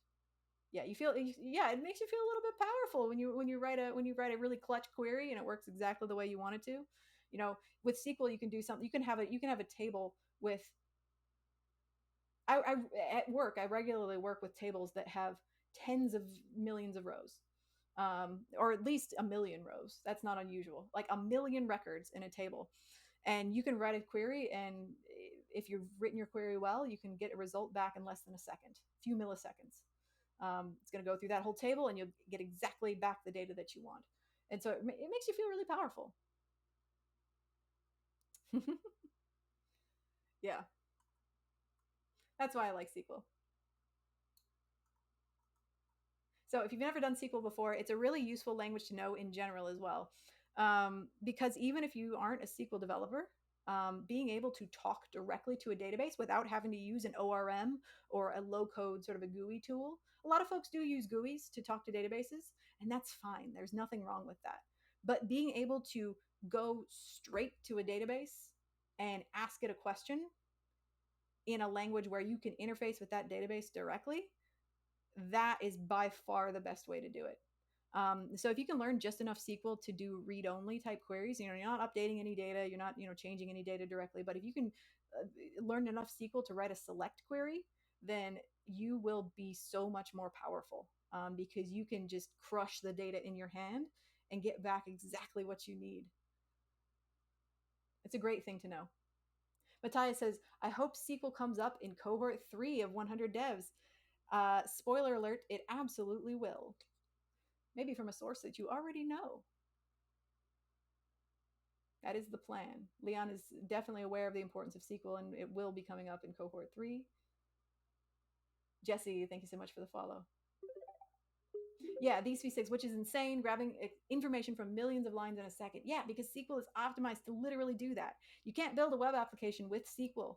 By that I mean, I can't build like a full stack app using only SQL like I could, with JavaScript. But SQL is very good at what it does, and what it does is talk to databases.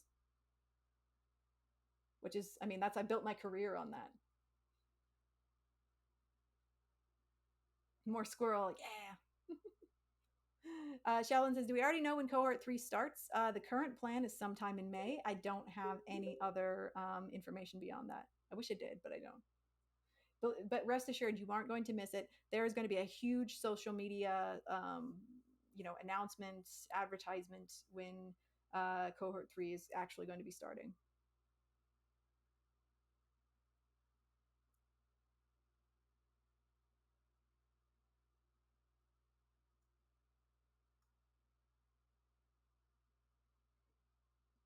Charity says, do you take suggestion for Codewars problems to work on? I do kind of have a set list that I'm working from, working from today, because we're not necessarily practicing solving the problem itself. We're actually practicing more of the strategies for solving a problem in an interview.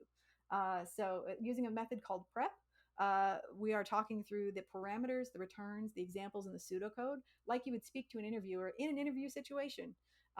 So it's less about actually solving the problem and more about how we talk about how we solve the problem. Talking to databases sounds much more relaxing than talking to humans excited for SQL. I agree. But I like talking to you guys. All right, but first we actually do need to take a break. We missed our 4 o'clock break, and again, talking about self care, talking about staying healthy. We like to be kind to ourselves and take regular breaks at the top of each hours. We missed the 4 o'clock break because we were having such a good time, and that's fine too. But we're going to go ahead and take a break for 5 minutes. I'm going to put 5 minutes on the clock, and so please get up, get a drink of water. I'm going to open this door behind me because I am whew, pretty warm. We got to get some fresh air in here. So yeah, gonna get up, and I'm standing up, so I'm actually gonna go sit down. So just change your posture, change your position, roll out your wrists, roll out your neck, and yeah, don't get carpal tunnel. Thank you for the follows, Summer, Clayton, and Nepa. Thank you so much. Good to have you here. I'm gonna quickly catch up with chat, and then we'll take a break. Databases are everything. They are. Yeah, databases literally run the world. There is a database behind every single application that you've ever interacted with. There is a database behind almost every single website and business you've ever interacted with. And so databases literally run the world. Yep. Data is the unseen engine behind the entire modern world. So that's why I love working with data so much. I love making a career in data because without data, the entire modern world would collapse.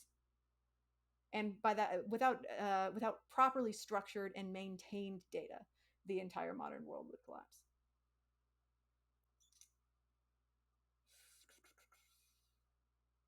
Yeah, exactly. Fuel says another great thing about SQL, I never have to think about memory usage of the query. If I write a bad query, it goes slow, but it usually goes through. Yeah, you do have to be careful about that if you're working on a shared system with others. If you write a bad query that uses too much memory, you're going to be hosing everybody else's queries too. So do have to think about that. But in general, yeah, you're right.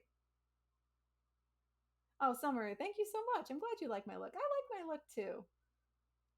Yeah, and my shirt says "We Belong," which I liked as well.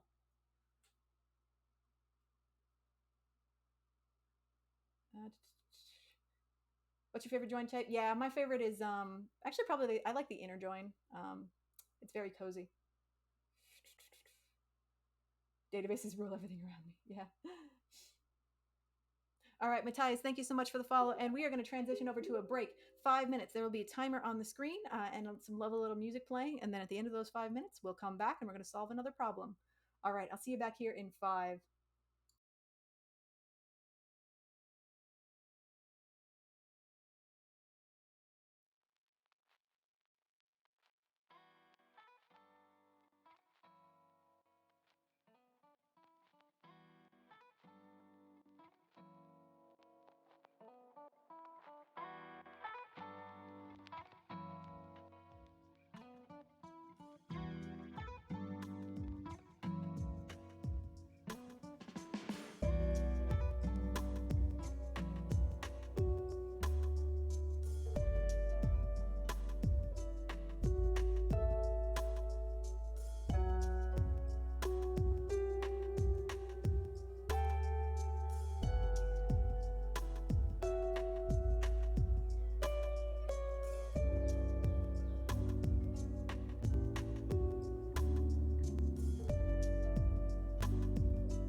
got about 1 minute left in the break, so this is your 1 minute warning. Please come on back whenever you're ready. Make sure you've gotten some hydration. If you've been sitting the whole time, please get up and stretch. Um, as always, pet your dogs, pet your cats, pet your significant others with their permission, of course, and then come on back whenever you're ready.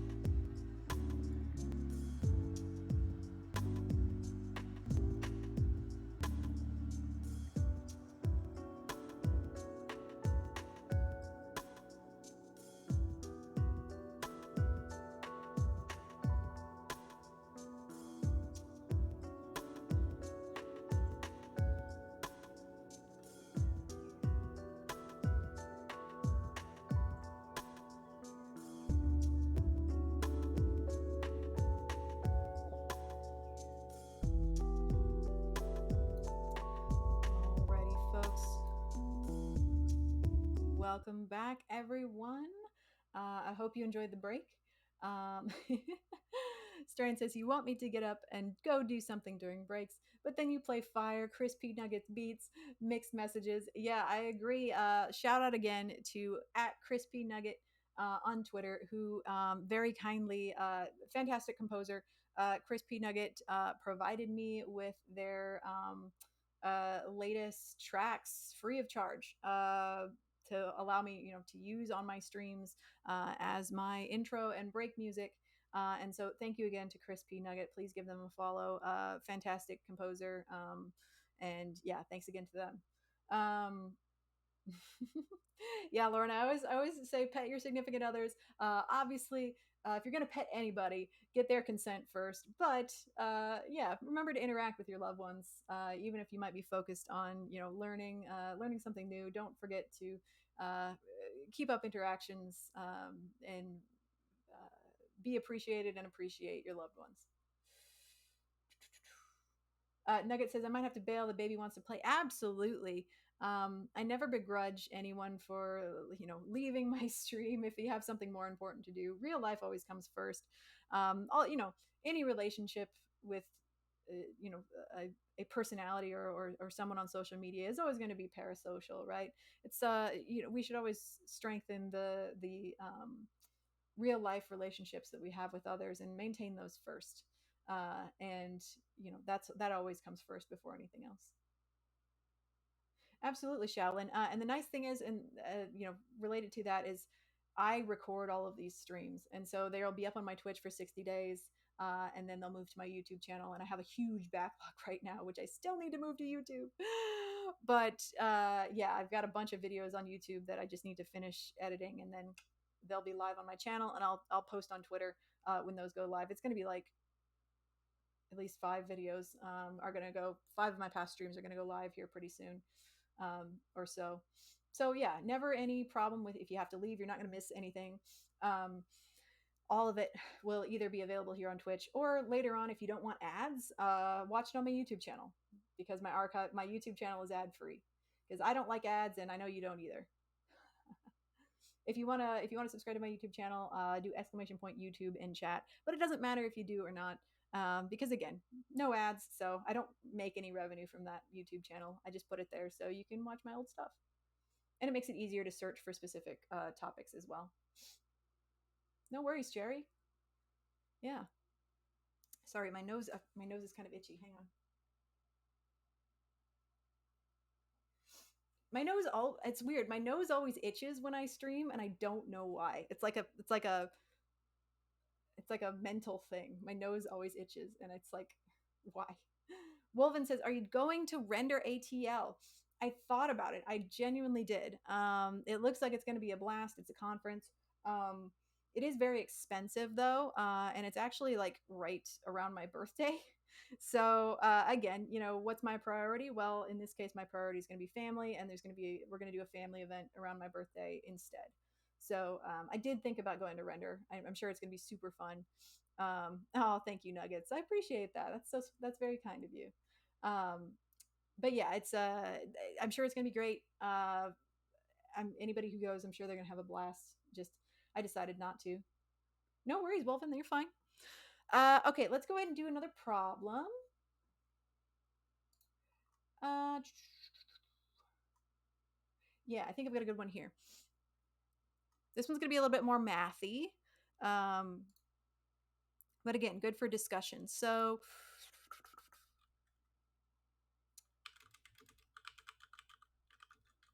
oops, I can't spell either. I think this should be some good divisible. No, divisible. There we go. There should be some good practice of some a little bit of shorthand. I'm gonna find it.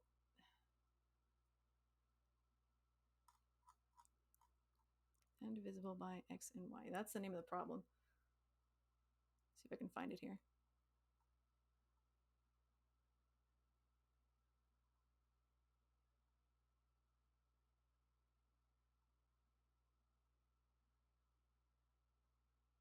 Not sure. This might be the one.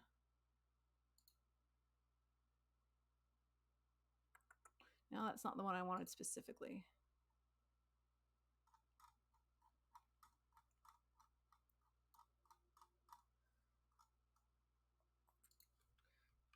Put the question mark there. It's okay if that one. If I can't find that one, we can do another one.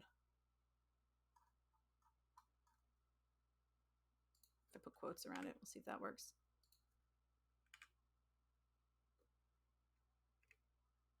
Oh, there it is. I just had to put quotes around it. Cool. Yeah, a little bit of search shorthand there if you didn't know that. If you put quotes around something, you can search for it as an exact string rather than a series of wildcard values. So yeah, if you're having trouble finding something in search, just put quotes around it. That works for Google too. Works for a lot of things actually.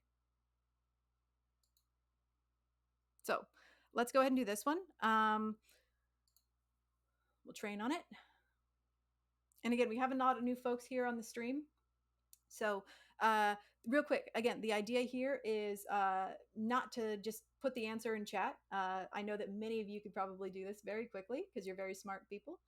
So the idea is not that we just put the answer in chat right away. The idea is that we talk through the problem as if you were in a job interview using the prep method. So parameters, returns, examples, and pseudocode. So we talk through the problem with those 4 elements describing each one.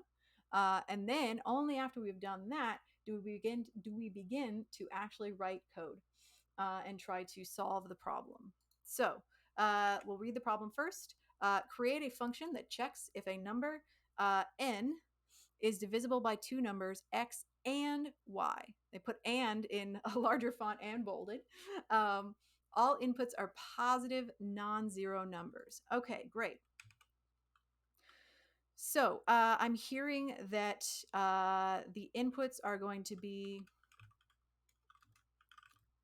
always positive and greater than 0. And there's going to be 2 inputs. Now, a question that I might, well, there's going to be 2 inputs for the divisors, and then so there's actually going to be 3 inputs. Sorry, my nose is itching again. I swear it's a mental thing. Oh. All right, so 3 inputs. One number being divided and 2 divisors. All right, so in this case, n is our n is being divided, and x and y are the divisors. Now, they didn't say this specifically in the wording, so if I was being asked this in an interview, I would definitely confirm that are these numbers always going to be integers? That's not entirely clear by the wording of the problem. So they're going to be non-zero, so we know they're never going to be negative. And they're never going to be 0, so we never have to worry about a dividing by 0 situation. But I'm not seeing anywhere that they're integers. However, in all the examples, I'm seeing that they've used integers. So I would definitely ask the interviewer this if we were in a real situation. But what I'm seeing here from the examples in the test cases is that they are probably integers. I'm going to say probably integers. It's not going to be a big deal if they're not, because I mean, division will still work, but just something to be aware of and probably something to ask. And then, so therefore, the results is going to be the result is going to be positive. The result is going to be a positive number. And it's going to be so the result is actually going to be it's not going to be a positive number. No, the result is going to be a Boolean. Result is a Boolean. There we go. Which is going to be either true or false. And it's going to be specifically the word true or false, right? Because you can signify a Boolean in a variety of ways. You could say 0, 1. You could say yes, no. You could say, null and 1, something like that. So specifically the word true or false. And it's only going to be the one word for both divisors. So we're checking to see if it's divisible. Result is true if n is divisible by both x and y, and result is false if divisible by only x, only y, or neither. Like, neither. Okay, so we've got our parameters, we've got our results. Anything that I missed here? Anything that is either incorrect or that I didn't clarify? I'm not trying to do a gotcha here. I'm genuinely asking. I think I've captured everything. Yes, and then so yes, we're gonna need to return a result. Yep.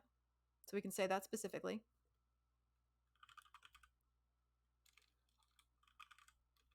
Result, which is a Boolean. Yep. Brainland says, "Do you teach C sharp?" I have done one stream on C sharp where we built a very simple application in C sharp. Yes.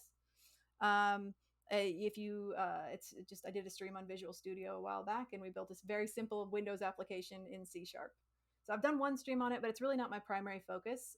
Even though I do some of that for work. I guess one nice thing about the streams that I do here on the weekend is it's not the stuff that I do for work. So I get a little bit of variety in my life because I don't do web development for work at all. So I do something, I do this completely different thing on the weekends, and then I go to work and I do something completely different. So it's kind of a nice contrast. Oh, you're fine, Matthias. Braylon says, "Isn't interview tend to ask about algorithm?" They can, yeah, but we're talking more about sort of entry level positions here, and a lot of the times they're going to be asking about things like methods and common practices for writing basic code. There's never a bad time to practice the basics. Okay, so we've got our parameters, we've got our results, and so kind of then going into the examples, I would say something like, okay, so if we were to pass, from the way I'm hearing you describe this problem, if we were to pass in the number 3 as the number being divided, and then values of 1 and 3 as the divisors, that answer would return a value of true because you can divide 3 by both 1 and 3.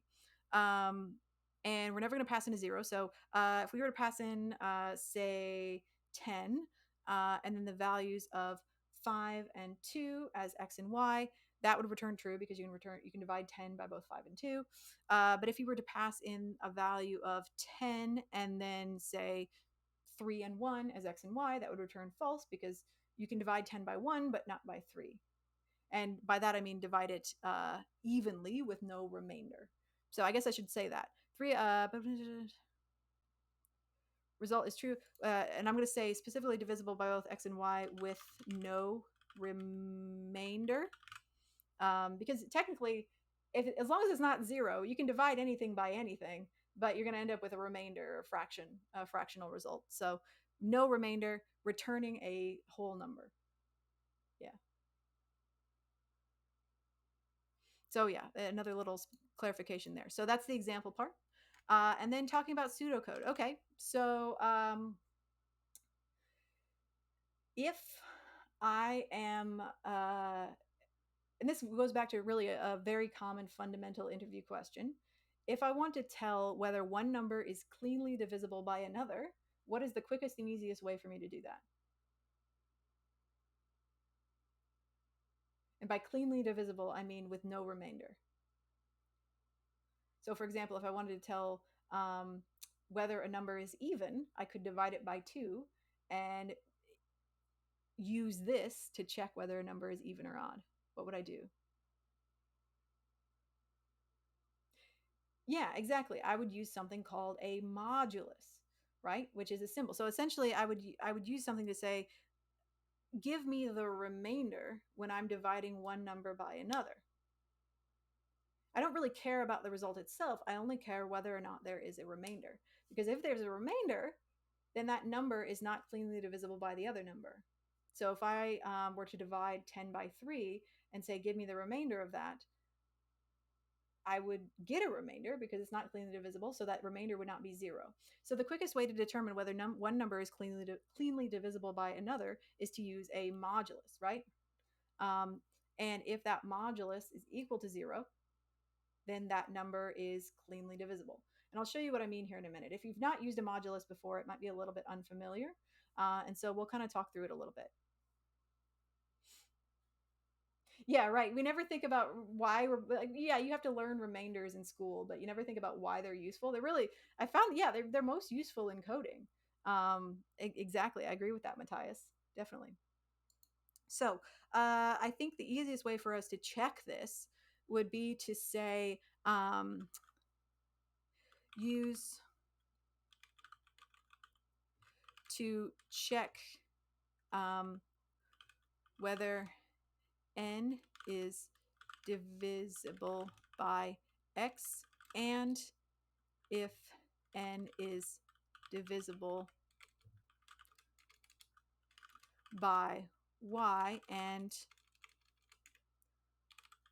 if both are true, then return true, but if one or both are false, then return false. Okay. And I guess we would say use modulus to check whether n is divisible. So specifically what we'll do is we will say, let's see, if modulus is equal to 0, then n is cleanly divided by x or y. So that's how we'll do the check. We'll say if that modulus, if there's no value in that modulus, then it's cleanly divisible. And so we can do that check for both, but we'll want both of them to be true to return true. So that, and there's a bunch of different ways that we could confirm that. So, but in the end, no matter how we do it, both of them need to be true in order for us to return a final value of true. If one of them or both of them are false, then we return false. All right, so I'm going to do that. I'm going to say return n modulo x 0 equals 0. So what this is going to do is it's going to say, let's say we have 10. So our n is 10, our x is 2, let's say. So divide 10 by 2, and we don't care that it's 5. We only care that there's no remainder. And so what the modulo does is it says, oh, there's no remainder. So modulo here is 0. It equals 0. That's true. So that's half of the equation. The other half, and we're going to put something here, The other, actually, I'm going to do this. The other half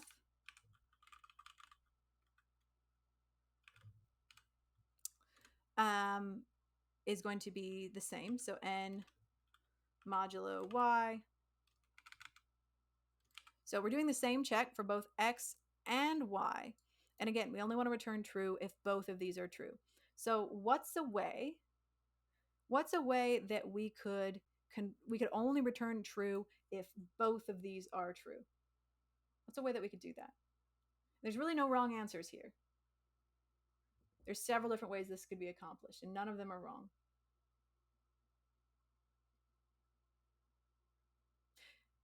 Okay, yeah, so what I'm seeing here a lot is the shorthand double ampersand, which definitely works. Yeah, so what does this do? What are we doing when we say double ampersand?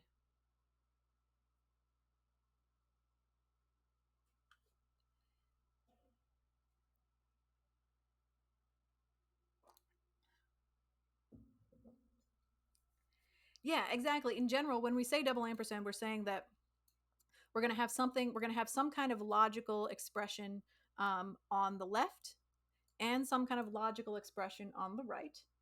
And the double ampersand is going to take both of these, and both of them must be true in order for this whole statement to evaluate to true. If one or neither of them are false, then this whole statement will evaluate to false. So this is really just a shorthand for saying, like, if this is true and this is true, then return true, else false. So we could absolutely do this as a full if else statement as well.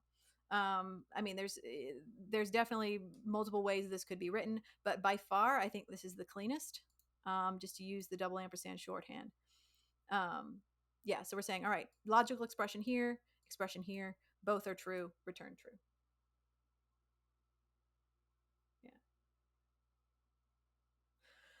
Okay, and we have this is basically almost a one-liner. I'm sure we'll see in the solutions that some folks have done it as a one-liner, but this is fine. Yeah, and essentially what we're saying here, copyleft says Python literally uses and. Yeah, so if I were doing this in a lot of other languages would do something like this. They would say something like, and then you would put both expressions in here, and modulo zero, or sorry, n modulo x equals zero, and then comma, and then your and this is just pseudocode here, but n modulo y equals zero. And I'm using a single, equal sign there because a lot of other languages don't do the multiple equal signs like JavaScript does. But yeah, a lot of other languages would do something like this. You have a and expression, you wrap it in parentheses, and you just put commas between all of your statements. But every language does things differently. But in JavaScript, we can use double ampersands to essentially accomplish the same thing. Okay, so I think this is probably going to work. We can go ahead and attempt it with our test cases down here. And again, a lot of things that people don't know, one of the things that people don't know about Codewars is that you can change these test cases. If you have something specific that you want to test for, you can literally write your own test cases and put them in here. Or you can get rid of a test case. I don't know why you would do that, but you can get rid of a test case. You can add your own test cases. Sometimes the test cases are kind of crappy. So you can just rewrite them and put your own stuff in here. But we'll just use the existing tests. Yeah, exactly. If we were to convert this to an arrow function, you would have your one-liner. Exactly. I'm sure we'll see that in the results. Yeah, so we've passed all the basic tests. We'll go ahead and attempt. Yep, and we passed all the tests. Great. So just taking a look at what we've done here, this code, the actual code itself, is like 2 lines, right? Basically 2 lines. In one line, if we made it into an arrow function, but we literally just spent the last half hour on it. Did it actually take half an hour to do? No. But again, that wasn't the point. The point is that we wrote 1, 2, 3, 4, 5, 6, 7, 8, 9, 10 lines of just comments about it. We talked through the whole thing. We described the process. We followed the steps that we set out. And then that's how you solve this kind of thing in an interview. Again, the goal is not how fast can I solve this, how silently can I solve this. The goal is that you're talking, you're explaining your thought process, you're talking to your interviewer, and you're really showing how you think and the way your mind works. Yeah, Matthias says if we're lucky, we didn't even get into writing code during the coding assessment. All right, we'll go ahead and submit this.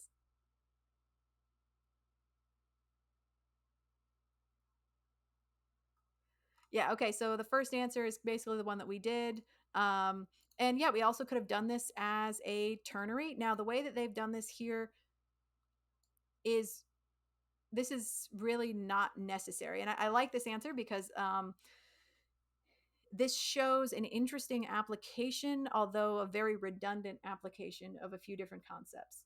It's kind of funny, actually. So, by default, this expression here is only ever using the double ampersand is only ever going to return true or false. And so, essentially, what they've done here is then put that into a ternary.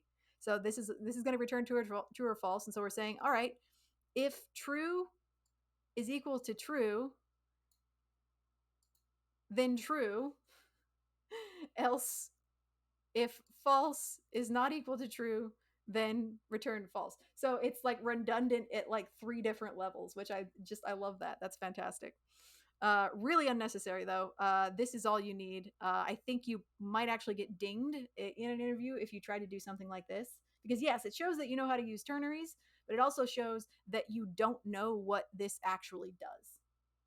Right? You're over engineering it. So I would be cautious about doing something like this, because your interviewer is going to say, "Well, do you actually know what this does, or are you just using it because you've seen it before and you can do it as a one-liner?" So that I would say this would actually probably get you dinged. Um, see, so here's you got your one-liner arrow function. What else do we have here? Oh yeah, this one's kind of fun. So this is essentially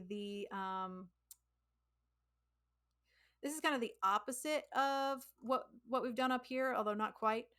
So double ampersand is essentially like double and, right? And this is basically the or. And they're using sort of stressing the truthy falsy nature of this comparison. We're saying, all right, if oh,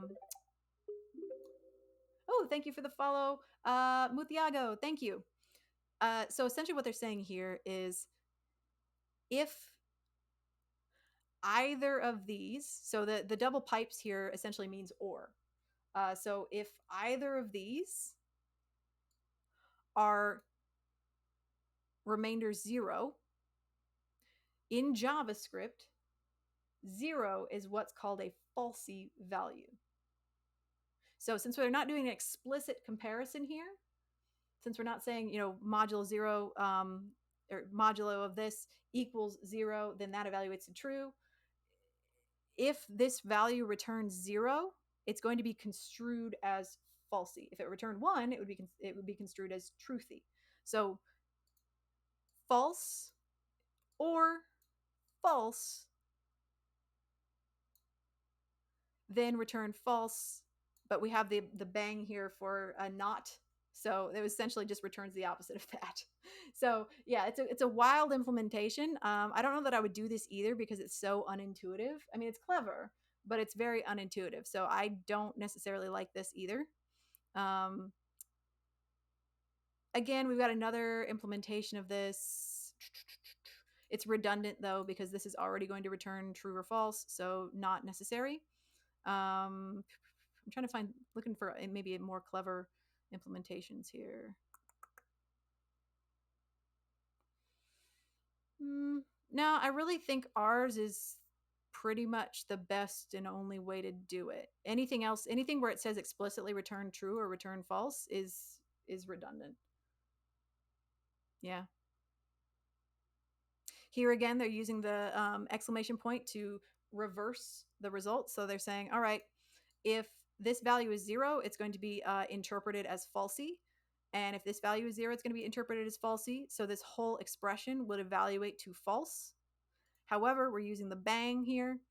to reverse that and make it evaluate to true. So I guess that works, but again, not as intuitive. Yeah, bang means not.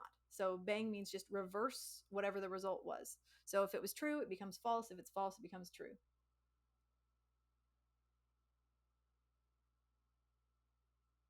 Yeah, Codewars is fun, but you don't really see best practice for production code. Exactly. Yeah. For production code, you would just do something. You want it to be readable. You want it to be maintainable.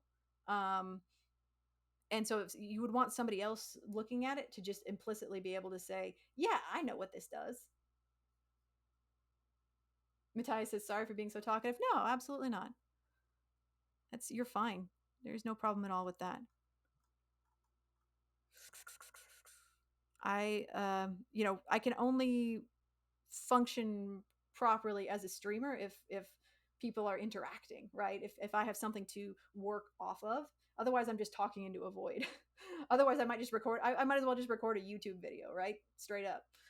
So yeah, interaction in chat is what makes me a streamer versus just somebody recording a tutorial for YouTube.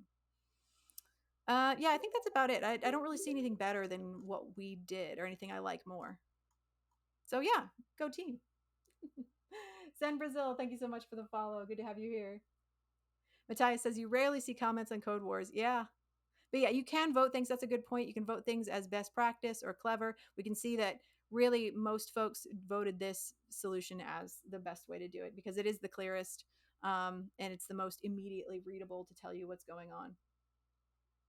Yeah. Okay.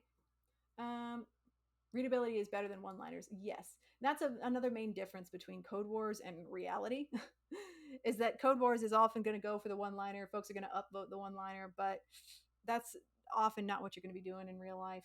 In real life, you want to have code that somebody can come back to in a year or that you can come. A lot of times it's you going back to it and being like, man, what dingus wrote this code? And then you realize you wrote it. That has happened to me on more than one occasion to be like, man, who wrote this? Jeepers. Why do I got to maintain this? Oh, yeah, it was me. I did it. I'm the problem. So, kind of, yeah, be kind to yourself, write good code, write maintainable code. Yeah, and oftentimes one liners aren't more efficient. Yep, it's true. It's always about the right tool for the job. They are fun, though, yeah. All right, let's do another one. Keep on trucking here. I had another one I wanted to do.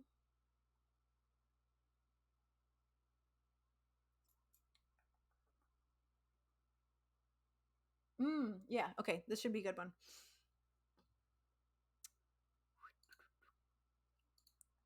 Back out of this.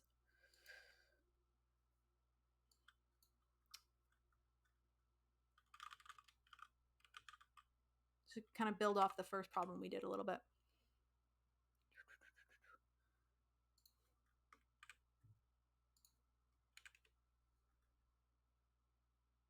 Yeah, here's the one.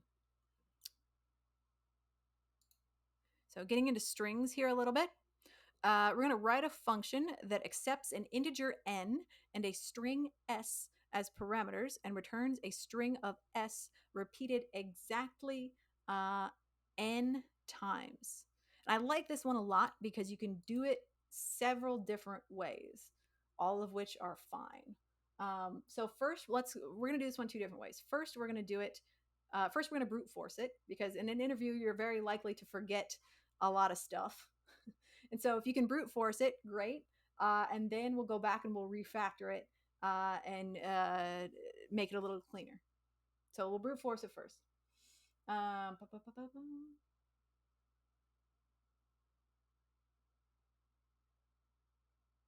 Hey, Grizz, good to see ya.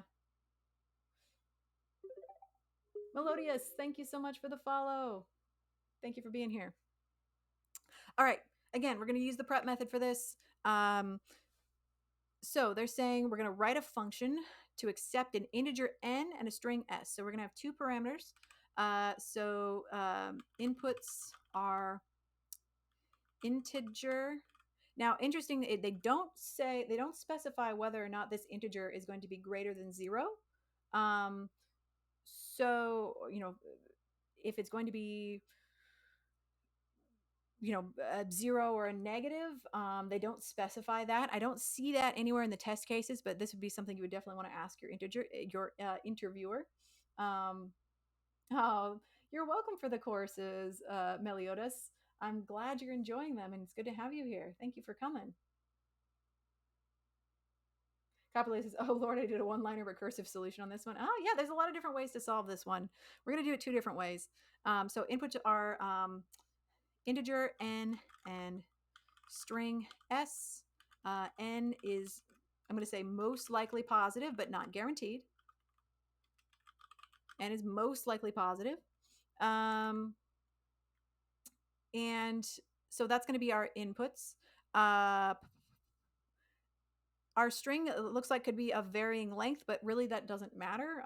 We aren't going to be actually parsing the string itself. We're just going to be taking the whole string and repeating it however many times. We don't really care how many letters it has or anything like that. And it looks like we could have some special characters.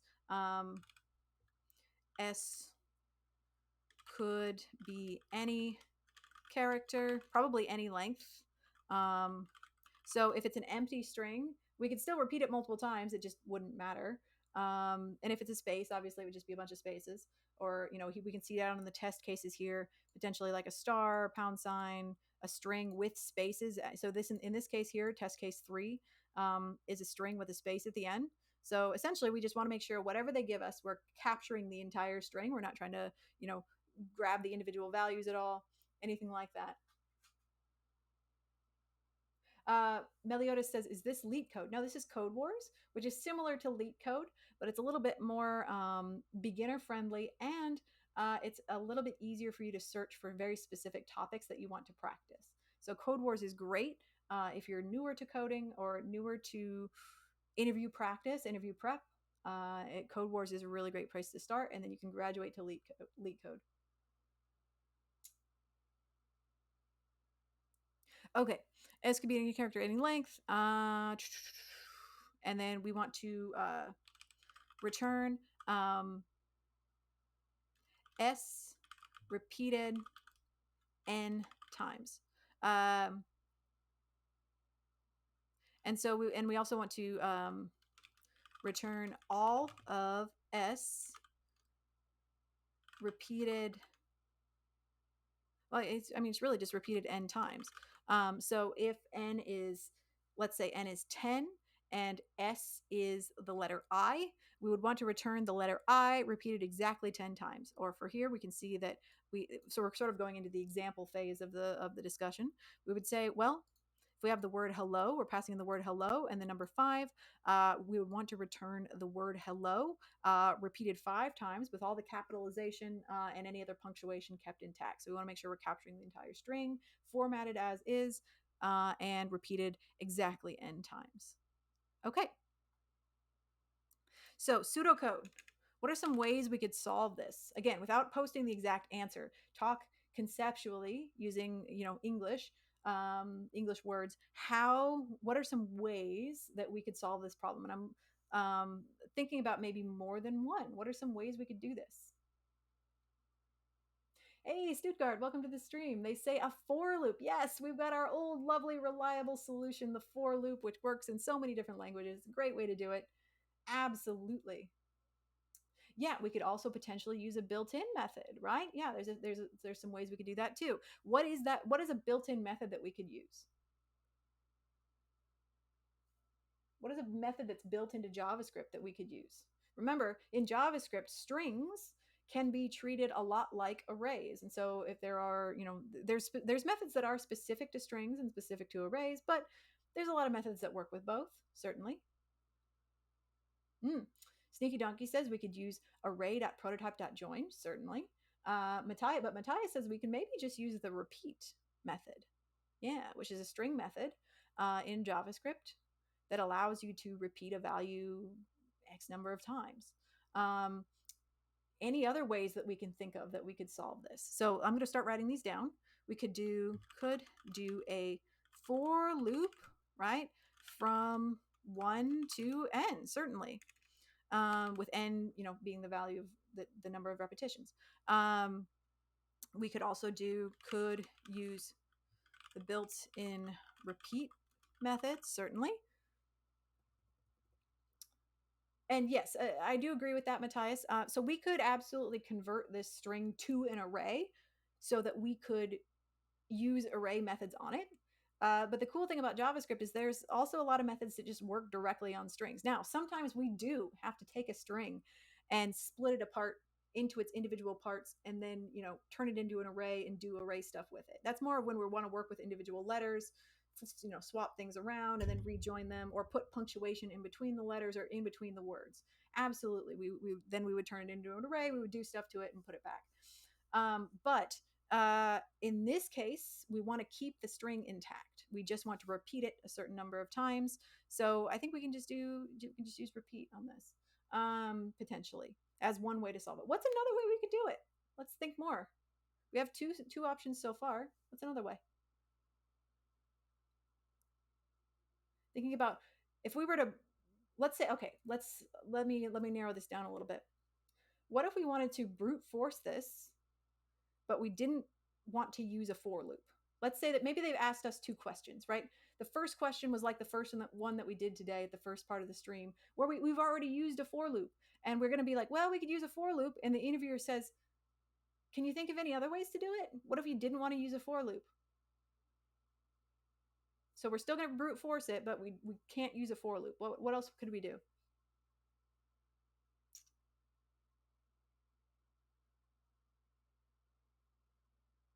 Yeah, what about some other types of loops? Yeah, there's other types of loops, right? What about a while loop? We could do a while loop. While loops are a little bit more, wild side, right? A little bit more dangerous. But maybe we could try doing it with a while loop. That would be interesting. So yeah, I think that's good. And the interviewer says, okay, yeah, you thought of another way to do it. So yeah, so we could use a while loop.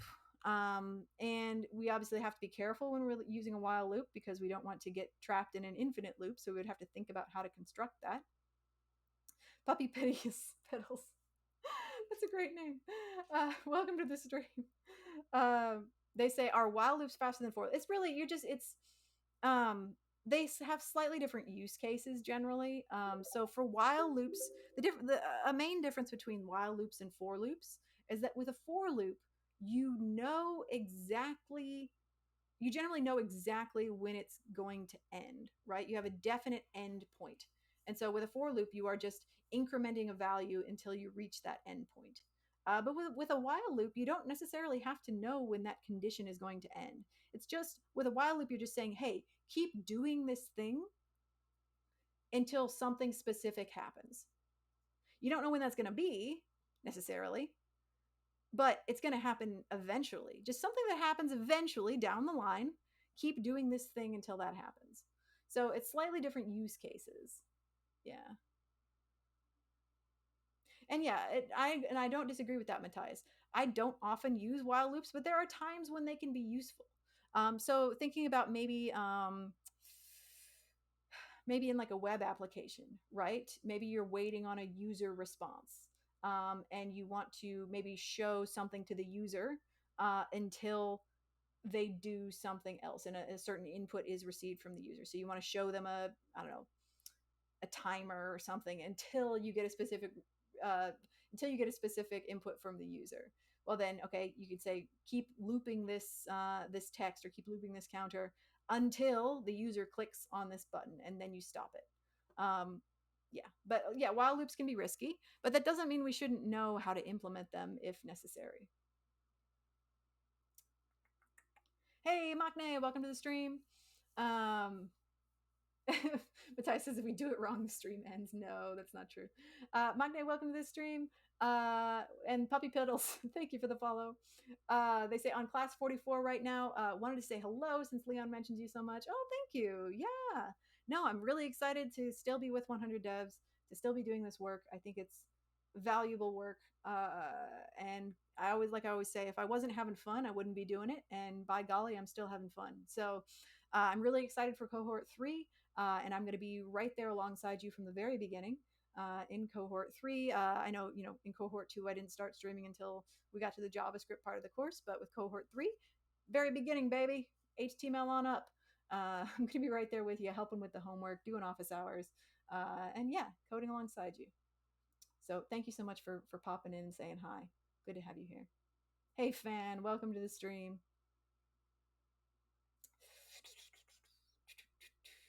Copperly says, my answer was super silly. Must have been in one of those moods. No, there's no such thing as a silly answer. Did it work? Then it's fine. Yeah, Puppy says, I almost never use while loops. That's why I asked. Neither do I. Yeah. Yeah, and Minnie says while is great for infinite loops such as game loops or WebSocket connections. Yeah, that's kind of what I was referring to there. There are times when you really just need something to continue until a very specific condition is reached. And I can really see that, like you say, I can see that being very useful in games, right? You want to say, uh, keep counting down the counter until the player reaches a certain point in the level and then stop it. So yeah, something like that. You don't know when they're going to reach that point. Could be never. They could, their character could die before then, but you want to keep this thing going until they reach this specific point. Sure.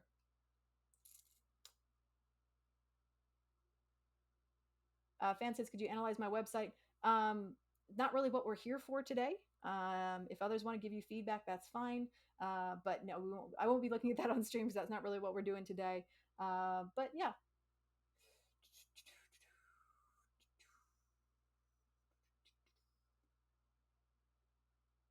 Um, Memento Mori says, where would you suggest going to get a privacy policy for a client? Just realized I never use it for my freelance work, and I'm trying to. What do you mean by privacy policy? Can you be a little bit more specific?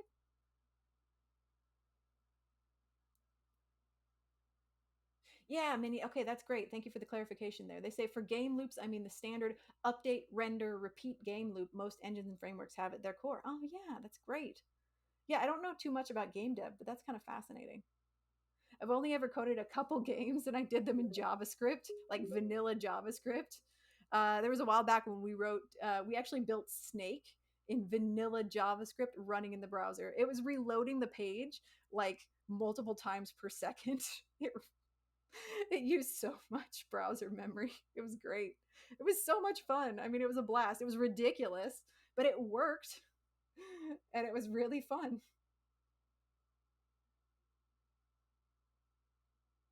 Yeah, exactly. WebSockets are like keep trying to read data until we disconnect. Yeah, we've done a WebSocket here on stream. We did a chat app. All right, let's go ahead and implement this. So let's brute force it first. So we're gonna say let's say the interviewer said we can't use a for loop, and our brain has gone blank as it often does in an interview, right? And we've forgotten about this repeat method that we could potentially use. So we're gonna go ahead and try to do this in a while loop. So I'm gonna need a place to store the results. So I'm gonna say something like we'll just say let result. We'll put it as an empty string, and we're doing this inside the function, so it's locally scoped. And then we'll say while, and now we need to think about our while condition.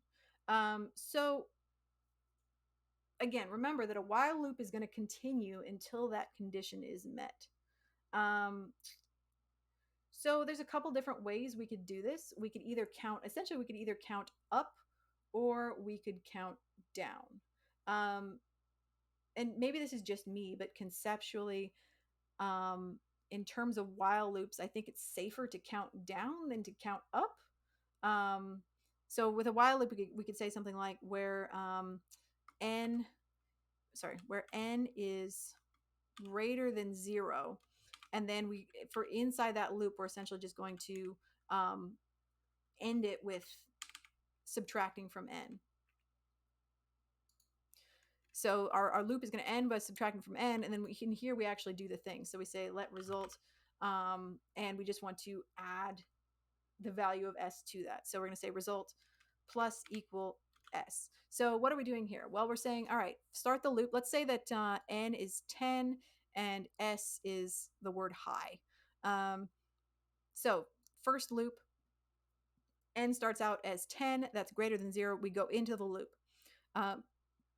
For the result value, we add the value of s, which is high. So then we decrement n by 1. So n is now 9 and result is now high. We go into the next loop. N is 9. which is greater than 0. We go into the loop. Result, we add s. Result is now high, high. We decrement n again down to 8, and so on and so forth. And eventually we get to the end. N is 0. That's not greater than 0. We exit the while loop. And then the very last thing we need to do is return the final result. Yeah. So, yeah, with while loops, because they can be so volatile potentially and dangerous, this is a nice sort of a stopgap, at least in my opinion. You can just say, all right, we know we're counting down, so eventually we're going to hit 0. And whenever that happens, we're going to exit the while loop. Yes, and that's a great point, Mini Scruff. They say we could also just check the length of the result as far as values wise.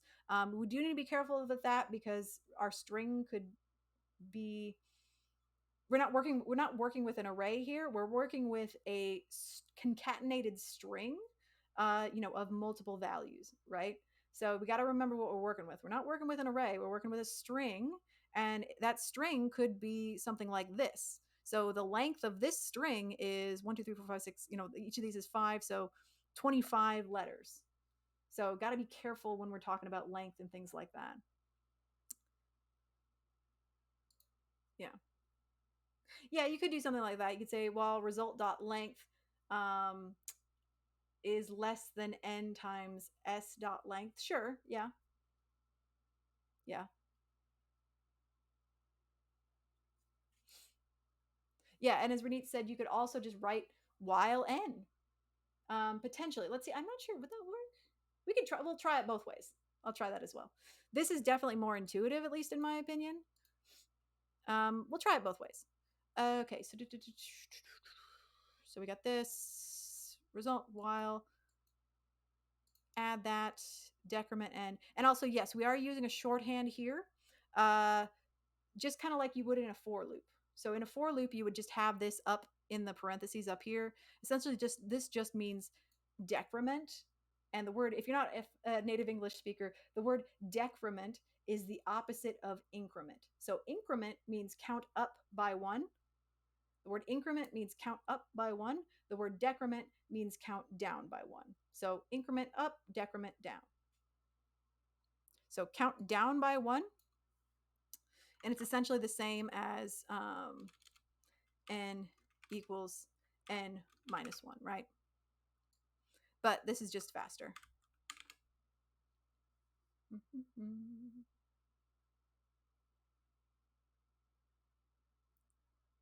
Yeah, yeah, you would want to be careful. Exactly. It's while loops can be so dangerous potentially.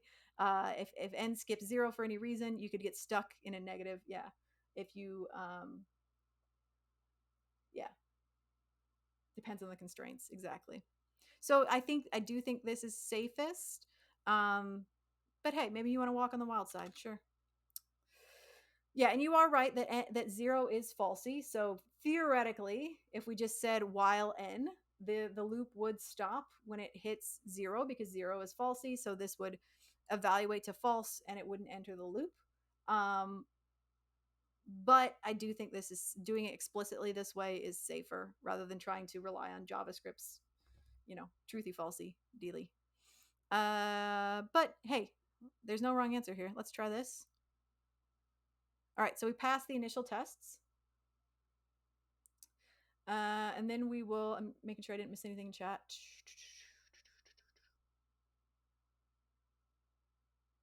All right, cool. Then we'll go ahead and attempt this.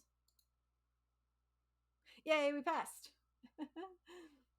All right, now, so we've passed all the tests, but let's refactor this, okay? Let's go ahead and refactor this.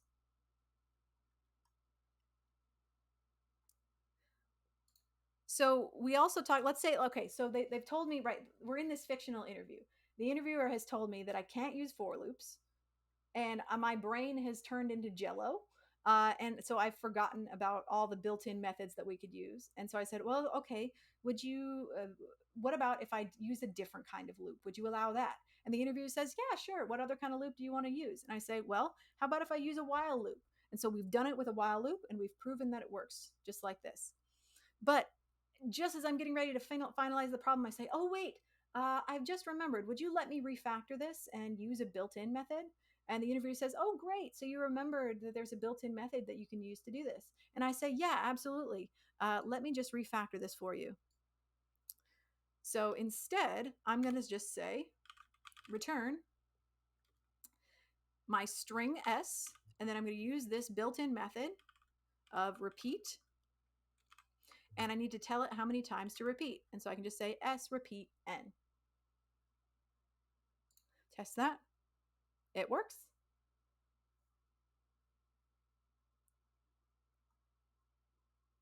And attempt, and that works as well. So I think I like that better. So if I was in an interview, I would say, yeah, hey, thank you for giving me the chance to refactor this. I'm so glad I was able to demonstrate to you a couple of different ways to do this problem. So first I did the more, brute force method, but it's great how JavaScript has so many built-in methods for strings, arrays, and objects.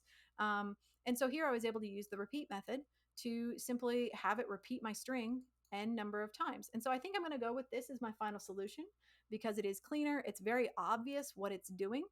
And yeah, it's nice and clean. It's a one-liner without being cryptic or obtuse. And hopefully this is what you were looking for. So then we'll go ahead and submit that. Yeah, I'm going to catch up with chat here.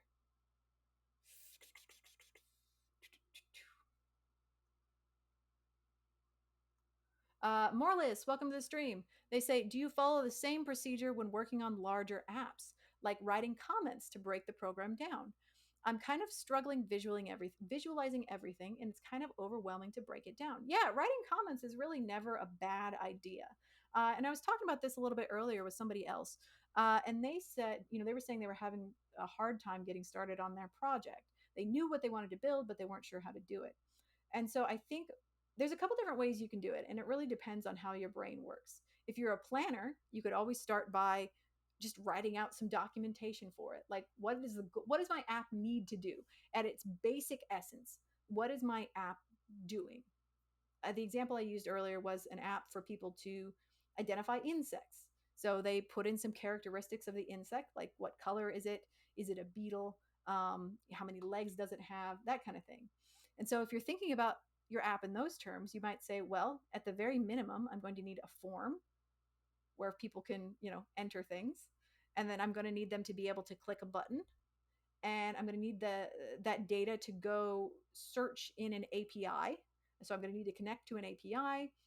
And then I'm going to need to return that data back and show it to the user, based on the information they submitted. So with that basic idea in mind, I know for a fact that I'm going to need a few things. I'm going to need a form on the front end. I'm going to need a server to help connect my front end to the API. And I'm going to need some text elements on the page to show the information returned, to the user. So minimum viable product is the version of the app that does only the basics of what it needs in order to function, in order to do what it's meant to do.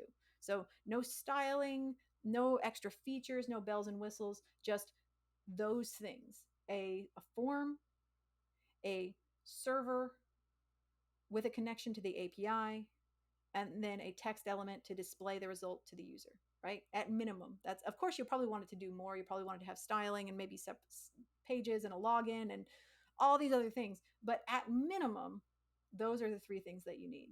And so as you're thinking through that, okay, you've thought about your minimum viable product, then absolutely you can go through and you can comment out the various sections of your code. You might find that helpful on the server side of things. As you're setting up your connection to the API, you might find that helpful to comment out the blocks of your code and what each one is supposed to do, what it's for. Comments are generally never a bad thing. The more documentation, the better.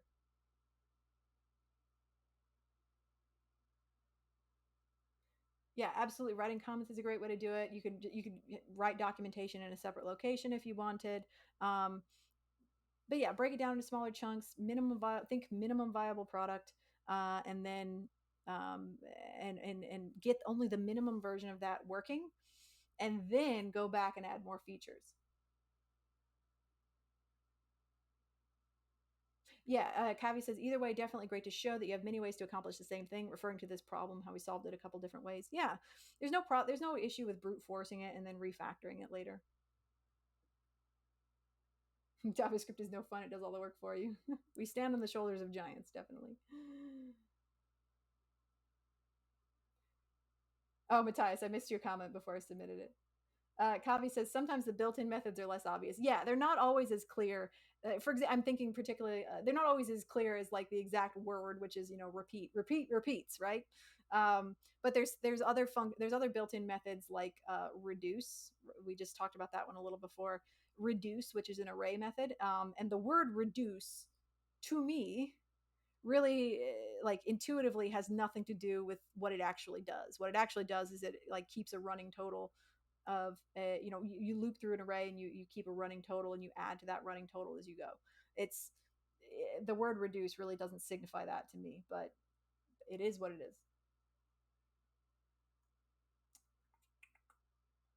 Fuzzle says JavaScript should also have a functional approach, right? Yes, Fuzzle, we actually did that. You probably just missed it. We actually brute forced it first with a function, with a like using a while loop and a function, and then we refactored it to use a built-in method.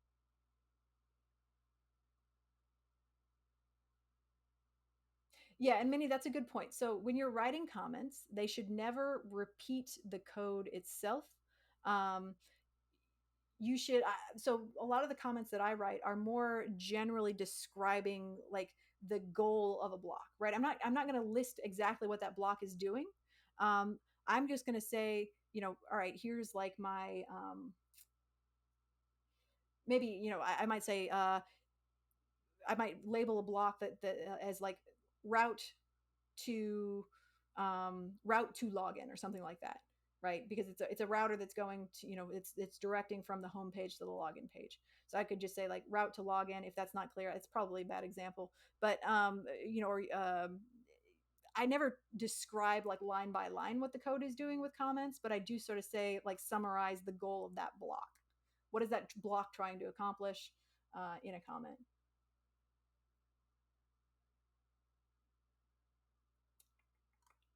Okay. Sorry, I need to sneeze. Hang on. Maybe. Nope. All right. G hot dog. Follow for sneezing. Yeah. Or not sneezing. Mentamori asked earlier. They say Mini Scruff. Thank you. Follow for sneezing, Mini Scruff. Yeah. Memento Mori says, so I work mostly with contractors such as plumbers and electricians. Do I need a privacy policy if they have customers email them their name and phone number to contact them? I would think that's between the customer and the business, right? Because you have no control over how the customer uses that information.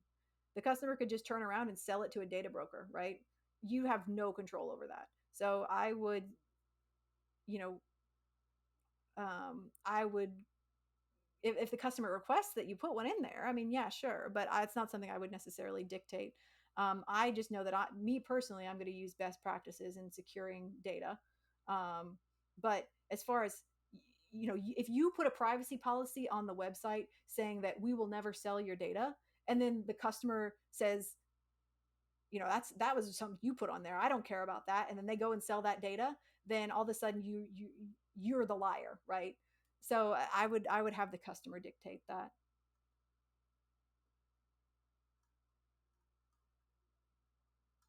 Oh, thank you, Goat. Thank you, G Hot Dog.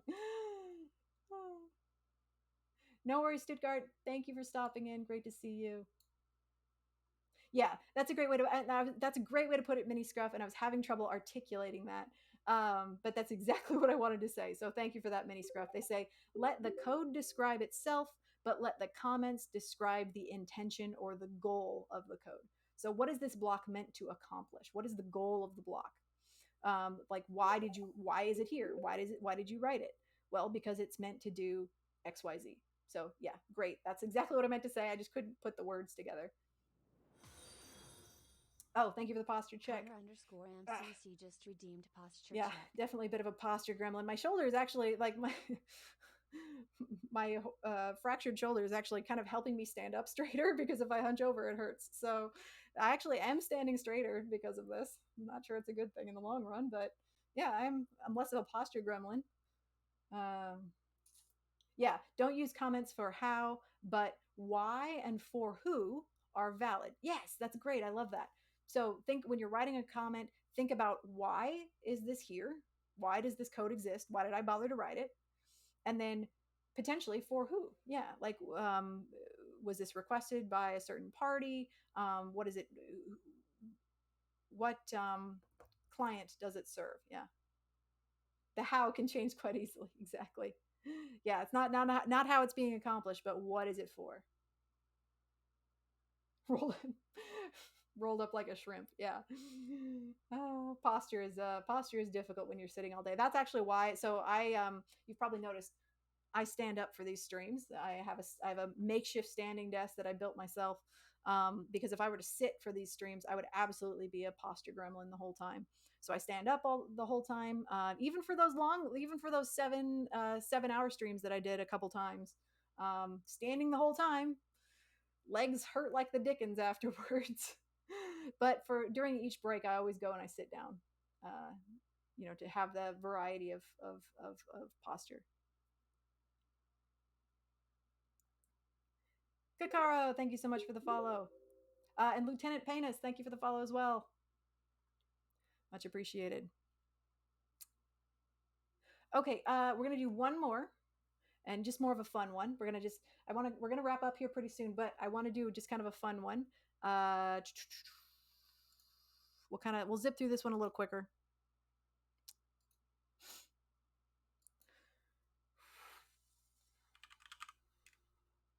Yeah, right here. Okay. So, this is a fun one too because it's a story problem. So I'm sure all of you enjoyed working on story problems in math class in elementary school and high school, or primary school and secondary school. Um, I'm sure everybody loves story problems. So here you get one as an adult. Enjoy. So the story is Ben has a very simple idea to make some profit. He buys something and sells it again. Of course, this wouldn't give him any profit at all if he was simply to buy and sell it at the same price. Instead, he's going to buy it for the lowest possible price and sell it at the highest. So the story here doesn't necessarily matter. The task is to write a function that returns both the minimum and maximum number of the given list/array. So, we've got some remarks down here. All arrays or lists will always have at least one element, so you don't need to check the length. Good to know. Also, your function will always get an array or a list. You don't have to check for null, undefined, or similar. Okay, fantastic to know as well. Those are the types of questions you would ask your interviewer if it wasn't clear. And I like this as well because the story up here really doesn't matter, right? They've spelled out the task for us very clearly here. The story mostly can be discarded, so we can ignore that bit and think about the task. Puzzle, thank you so much for the follow. Yeah, and you can always skip right down to the sample tests too if the problem is very long and you're having trouble understanding it. Always look at the sample test. That tells you actually what the problem is looking for. Because sometimes the text is straight up wrong, right? Sometimes it's just straight up wrong or so poorly written that it's misleading. So check the sample cases. That's the example part. That's the example part of prep. That's why prep is so important. That's literally the example part of prep is look at the sample tests. All right, so our inputs. So our input is going to be an array with at least one element, and they've also told us that it's never going to be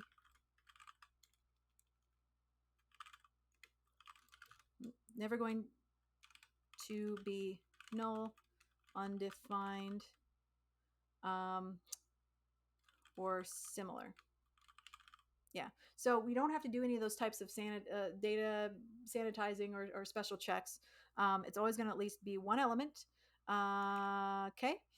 And then, and actually, I already did this one, so I had the answer right there, but it doesn't matter. We're still going to talk through it. So always going to be null, undefined, or similar. Our output, we're going to return min and max of the input array in array format. So they want just an array of two values with the min and max as elements 1 and 2 of that array. So as some examples, we would ask the interviewer for these if we were in an interview, but they've given some of us some here in the problem. So in an array of values 1, 2, 3, 4, 5, we would want to return only the values 1 and 5 with the minimum value first and the maximum value second. And interestingly, in an array of just a single value, so a single value array, we would want to return that value twice as both the min and the max. So even though this input array only has one value, our return array is going to have two, just the same value repeated twice, because one is both the minimum and the maximum value of itself. Yeah, I do already have the solution there. But again, not really the point. Doesn't really matter. We're still going to talk through it. Yeah, and some evil authors even will deceive you on purpose. They'll be deliberately confusing, which is garbage, but happens. So for some examples, let's see, we kind of talked through the examples that they gave us. All right, so pseudocode. And here the interviewer is going to specify that we need to use built-in methods to solve it. So what is a built-in method that we could use, or at least one of the, we're going to need a couple methods here, but what is a built-in method that we could use to help us solve this?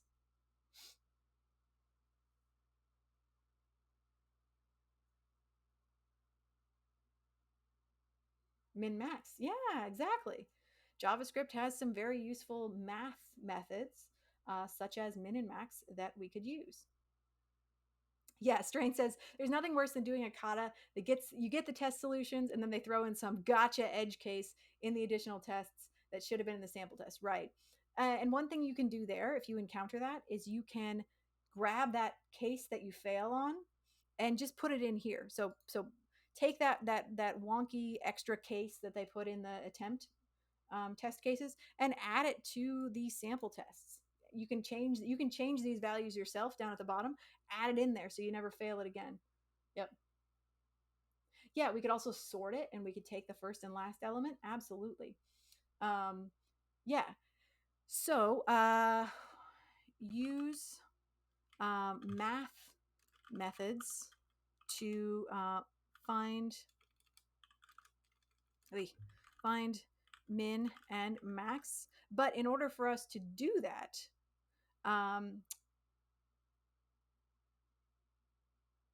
Matthias says, I never learned how to add something in sample tests. So what I generally do is I just take whatever format they are using and like add one to it. Excuse me. Excuse me. So they might use different, sometimes the test cases are going to be differently formatted depending on how the problem was written. So here what they've done is they have an array of test cases. And so in this case, I would just add another element to the end of this as part of the array and copy the format of the existing test cases. Sometimes they write the test cases like declare them individually. And so I would just copy that format and add another one.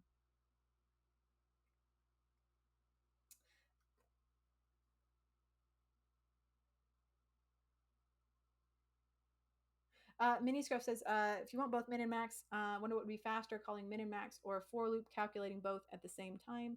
Yeah, I mean, we could. There's ways to benchmark it.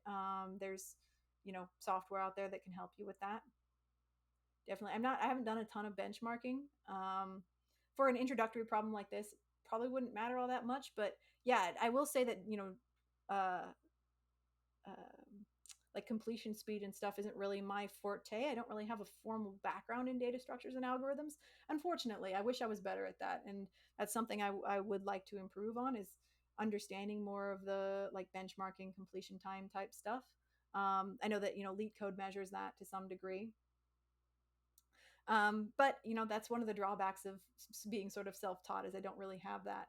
But yeah, I mean, I don't know the answer to that. If anybody does, feel free to share it. If anybody knows, whether it's faster to use built-in min max or to do a for loop. I mean, if it's a for loop, maybe it is faster because you're doing both at once, but I don't know. Yim here says, well, we're doing this. The name of the problem is right here. You can search for it in Codewars if you would like to. I like that they put the name of the problem on the page. That's helpful. Let's see. Yeah, and Matthias, if you're having trouble adding something to the test cases, you could always just put the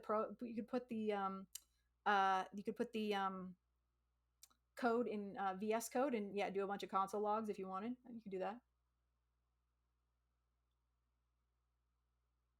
Yeah, exactly. You just copy paste one of the test cases and add your own to the end. Mm-hmm. Tiny Bench, okay. Tiny Bench is a good one for benchmarking. Great. No, I appreciate that. Good resource. Hey Adele, welcome to the stream.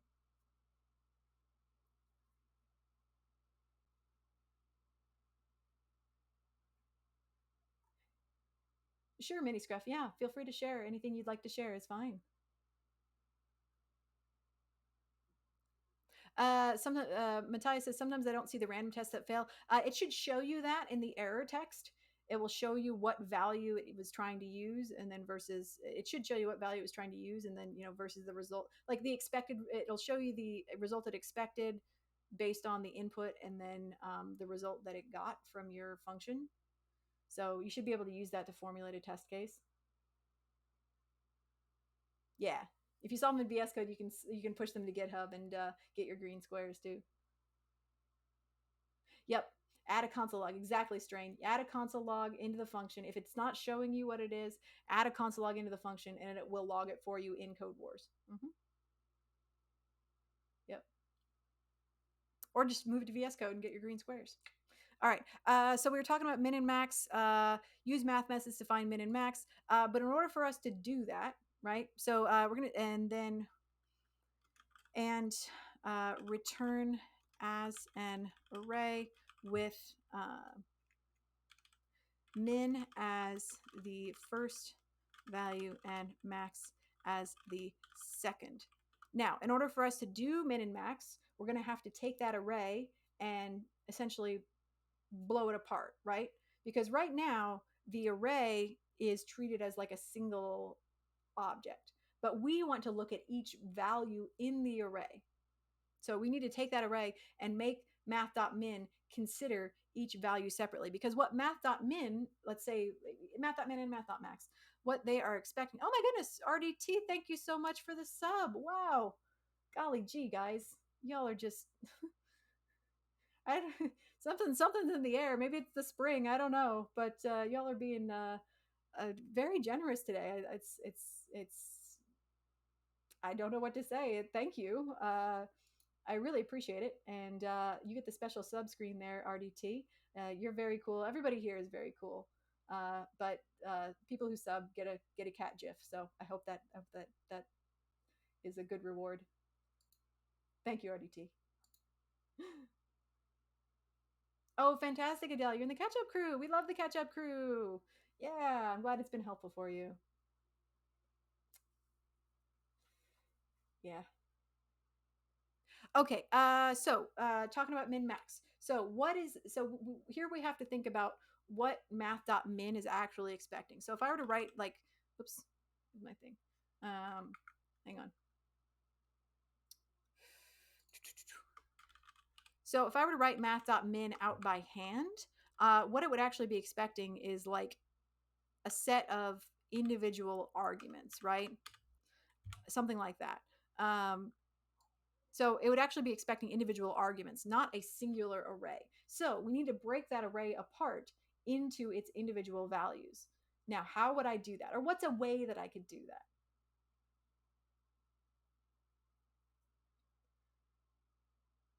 Yeah, and as Copperly says, well, we'd probably if we want to take an array and break it apart, um, we could use something called the spread syntax. Now, what does the spread syntax do? It takes an array, and just like you can, I always, whenever I think of spread, I think about spreading butter on bread, right?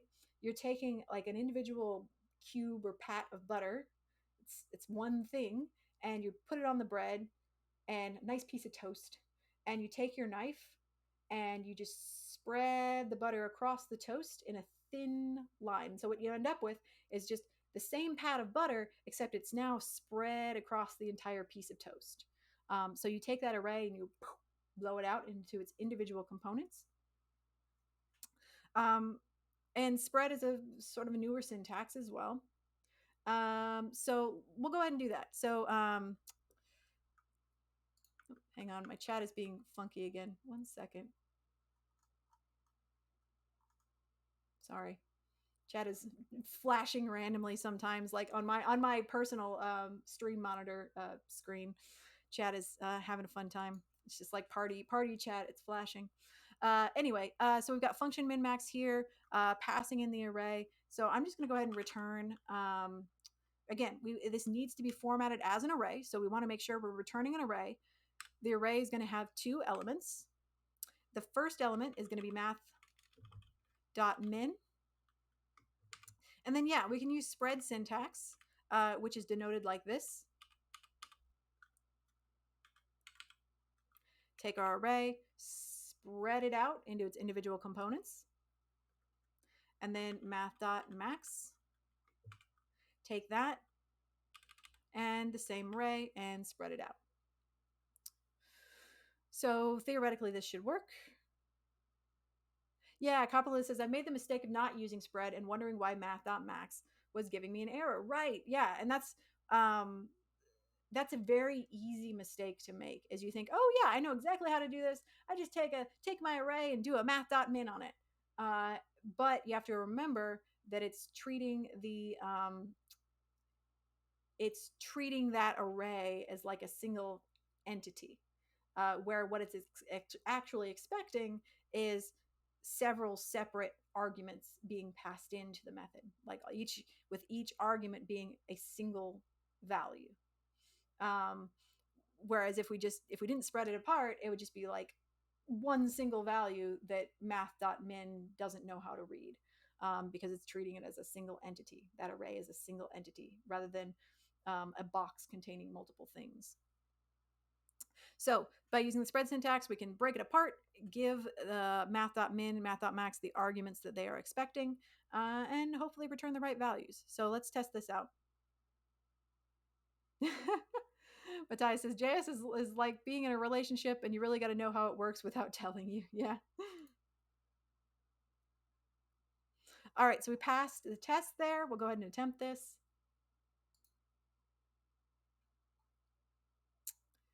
Great. Yeah.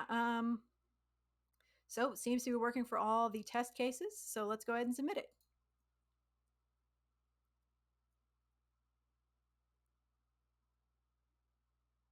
Yeah, and I expected this to kind of be the top answer as well, given that it uses, it's basically uses the most recent syntax and appropriate shorthand. This is interesting. They're doing math.min and then apply math to the array. Interesting. I wouldn't have thought of that one. Here they have the arrow function version. And yeah, kind of like someone mentioned before, we could do like min max type of a thing manually by grabbing the first element. So first sorting the array, taking the array and sorting it smallest to largest, and then just get the first element of the sorted array and then the last element of the sorted array, and that will always be your min max. Yeah. Here they're looping through the array, and then they're setting each value kind of doing a manual sort and checking them against each other and then assigning those values. Sure. Hmm. That seems to be the main gist of it. I'm not really seeing anything beyond that. Ooh, this one's interesting. So yeah, again, they're doing like a couple ternaries to do kind of a manual sort and checking each value against each other, and then finally returning the sorted values. Oh, this one's fun. Nested functions, looping through first to find the min, and then to find the max, and then returning both of those. That's fun too. Again, it's all about comparing the values against each other, comparing the next value against the previous one, and sorting them. Yeah, I don't think sorting is the way to do this. No, definitely not. But I mean, it works, right? Yeah, still think the spread and the math min max is the best. Mm-hmm. Yeah. Okay. Sure. Yeah. Feel free to add that mini scruff, of course. All right. So this is going to be the last problem we're going to do today. My my shoulder is not having a good time right now, so I'm not going to type anymore. Gotta be kind to yourself, right? My shoulder is telling me it's time to stop, so we'll just stop typing. Um, but I'm happy to, like always, at the end of these streams, I do like to hang out and just chat for a little bit about whatever you'd like to chat about. So I don't have to use my right hand for anything while we're doing that. So we can chat a little bit before we finally end up rating somebody. Yeah. All right. So as usual at the end of these streams, pretty much free topic, whatever you'd like to talk about. Just please, be respectful, keep polite, stay within the rules. But you guys always do that anyway. Copper says, since I've solved all these previously in JavaScript and some in SQL, it was fun trying to just dust off C and Python. Yeah, absolutely. Those sound like that's a great way to practice.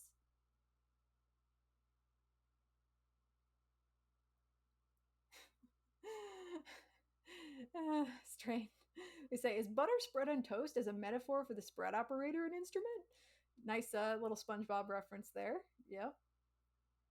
I assume that's what you were going for. Oh, I want to ask you guys. I want to ask chat a question. I'm just curious. Are there any other uh, Dimension 20 fans out there? I just got into Dimension 20 like a week ago, and I'm currently obsessed. I'm just curious, which is weird because I've never been able to get into D&D before. Like I grew up extremely nerdy, and so like especially when I got into high school, like I immediately fell into like the nerd crowd, which is great, fantastic people, and a lot of them did play D&D or like tabletop games, RPGs, or tabletop RP games, and I just could never get into it. I don't know what it was. It wasn't they were bad DMs or anything. I just didn't hook me. The same with like trying to watch D&D. Just like didn't really feel it. But I just got into Dimension 20 with Starstruck, which is like a sci-fi, they did like a sci-fi season, which is right up my alley, and I was like immediately hooked. Oh yeah, Dimension 20 Fantasy High, exactly.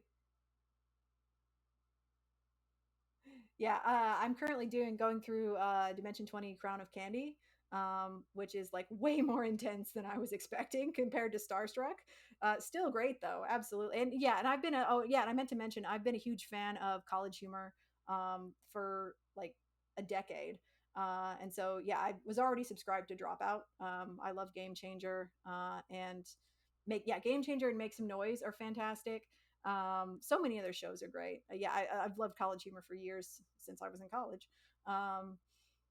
And so yeah, Game Changer is my absolute favorite. But yeah, I just got into Dimension 20 and I'm like hooked. Oh yeah, Brennan is amazing. He's in yeah, if you like Brennan in Game Changer, he is even better somehow as a DM, like a game master on the on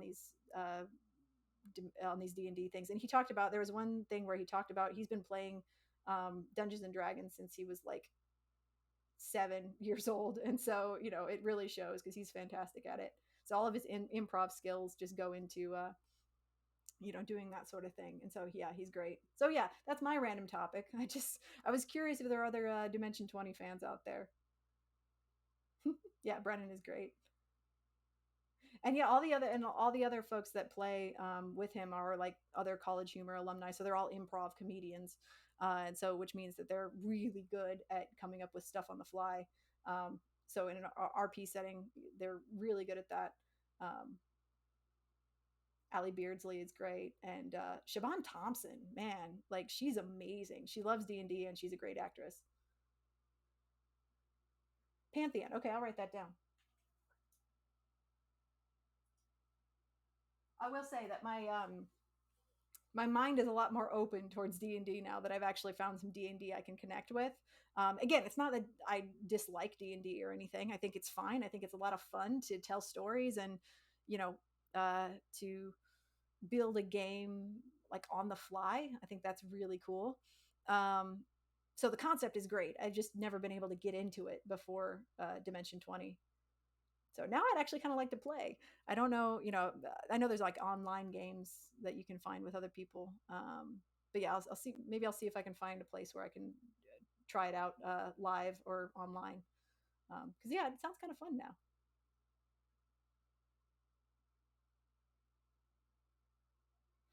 Minnie says we played a local game store for Adventure League on Tuesdays. Yeah, yeah. There's some local game stores and comic shops in my area, and so I might look that up and see if I can get in on a game. I'd probably sit in, just not play at first, just to watch and see what the vibe is like. Because I know there's a lot of factors that go into a good game of D&D. But yeah, I'm sure I could probably find a game at the local comic shop. Matthias says we were actually thinking about doing a game night for the socially anxious on 100 devs. Yeah, I think there's a couple of voice channels for gaming on 100 devs, and so you could absolutely use those to set up a virtual D&D session or tabletop session. Yep. Because yeah, like and for me personally, like my alignment, like I fit perfectly into that nerd like ecosystem that I always felt like I should like D&D. I just could never get into it. Like, but then I think I just found the perfect like the sci-fi, the combination of actors I already liked, like Brennan Lee Mulligan and all the whole College Humor crew. Like I already liked them, and then they're playing in a purely sci-fi setting, which I also really like. And so those two things together got me over the threshold into actually liking it. Yeah.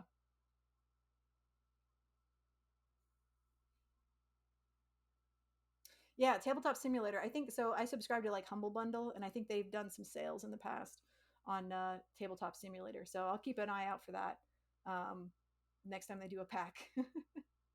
Definitely. Humble Bundle is a great thing to support too. Get games for cheap, support charity. Yep. All right. Anything else we want to talk about before we wrap it up for today?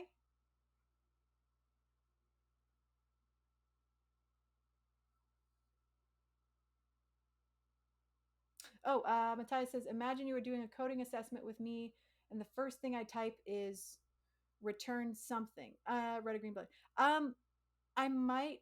I mean, again, the fact that you're talking it out is great. I might type be a bit more specific and just use the word return in your comments. I think you saw me doing that. I used the word return in my comments, but I said specifically what should be returned, right? So you can be a little bit, you can still use the word return and then just say, okay, what specifically should be returned? Because that's the R in prep. So if you're following prep, you can say the R, you use the word return as the first line of your sentence. You could even capitalize it. Say return and then exactly what should be returned.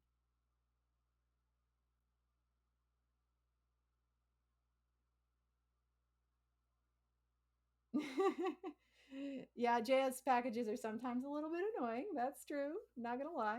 Definitely. Yeah. That's a good point, Strain. Yeah. That's often the bottom line from leak codes. True. Um, the tricky thing about interviews is to kind of um, is to practice without making it look is to practice and prepare for the interview and then in the interview make it look like you haven't prepared and you just know this stuff. So it's kind of a fine line to walk, right? Like that's why we say that you're going to use the prep method, but you're not going to go in there and say, I'm going to be using the prep method today to solve this problem. You're just going to do it. And so it's like you got to be like not too transparent about all the rehearsal you've been doing. And yeah, it's a fine line to walk. Mm-hmm. It's a game, right? It's all BS anyway. It's just a performance. It's like you're performing a play, and everybody knows that it's a play. Everybody knows that you're, yeah, obviously you're going to be prepping your ass off for the interview, um, but you got to make it seem like you weren't, and you're just a wonderkin that can just do this sort of thing. So yeah, it's all made up anyways. Yeah. Okay, I'm going to start looking and feel free to ask any last questions that you have. I'm going to start looking for somebody to raid. Um, oh, go ahead, Mini Scruff. Yeah, sure. Go ahead and share it if you can. How are you going to? Do you have a link, or I don't know what you exactly were using for that? Whatever information you're able to share. While you're doing that, I'm going to look for a raid target. Um, Give me 1 second. Okay, fantastic. Minnie, thank you. Thank you for doing that, Minnie. That's very kind of you.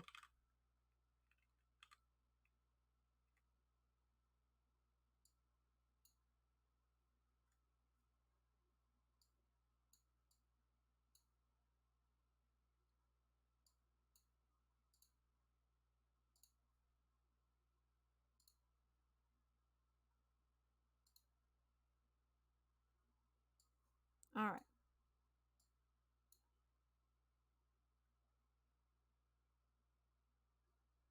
Yeah, exactly, Adele. And we did talk about this, I think, before you came on board, and it's always good to repeat it. So I'm glad you brought this up. They say, I think the purpose of problem solving from the side of the interviewer is to test communication and cooperation and our logic and mechanisms as the logic and mechanisms we follow to solve the problem. Exactly. That is the point. Yes. Um, Now there may be cases where they're actually needing you to get the right answer, but a lot of the times it's less about that and more about, again, how you talk through the problem, the types of questions you ask, how much you communicate, how well you communicate, what steps you use. And that's what they really care about. I mentioned earlier an example that I gave is of in real life interviews that I have done, that I have sat in on. Our standard practice for our team is to give candidates a sequel, like it's for a sequel role. We give them a sequel statement that does not actually compile. Like if you were to actually run it, it wouldn't actually run. And we say that up front. It's not like we're lying to them. We say, hey, this wouldn't run if you tried to run it. So the goal here is not to find what's wrong with this statement. The goal is to simply talk through the statement and tell us what it's doing. That's what matters. It doesn't matter that, yeah, it's not going to run. And we had we would say that up front, but we had a couple candidates, well, one really that kept trying to be like, oh, wait, is this the thing that's wrong? Maybe it's this the thing that's wrong. It's like, no, we don't want to know that. What we want to know is just tell us what it's doing. How do you communicate? What words are you using? Can you describe things effectively? Can you ask questions? That type of thing. Oh, thank you for sharing that, Minnie. Let's go ahead and look at that. Okay. So you were doing.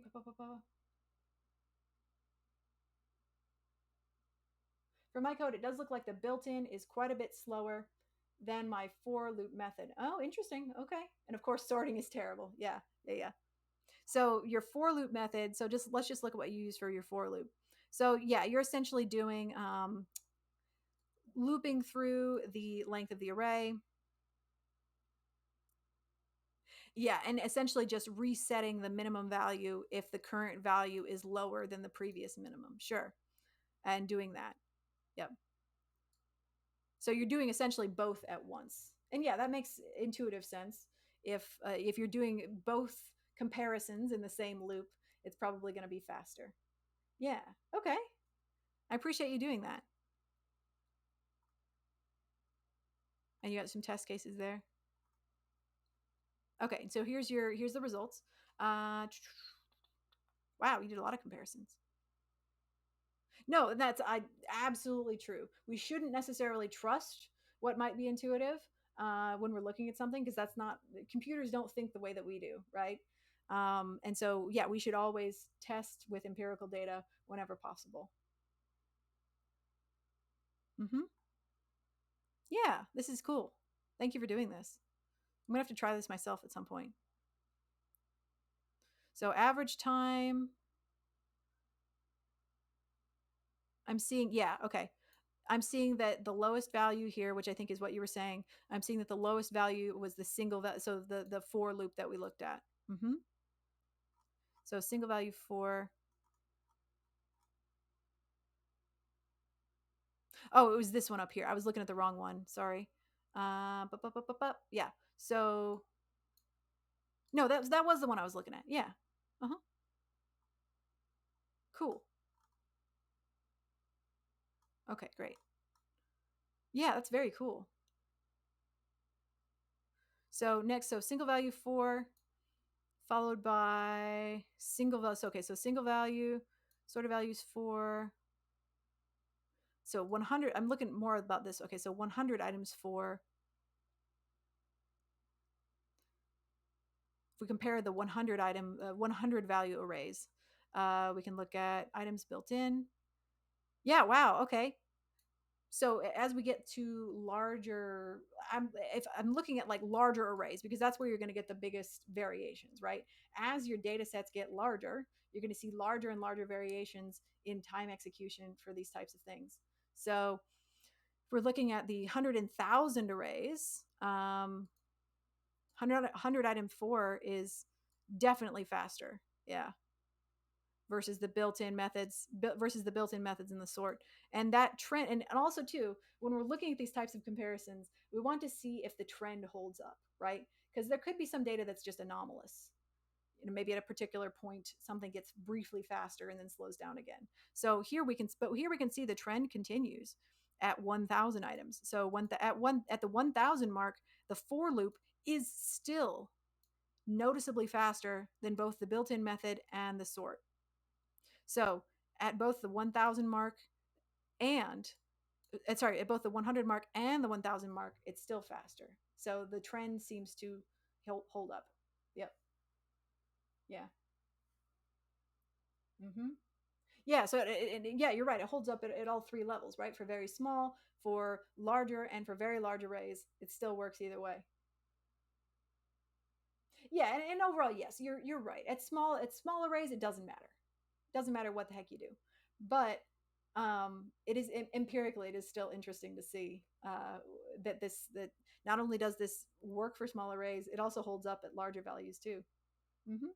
I actually have done a stream on JS testing a long time ago, like a year ago, but I only did the one.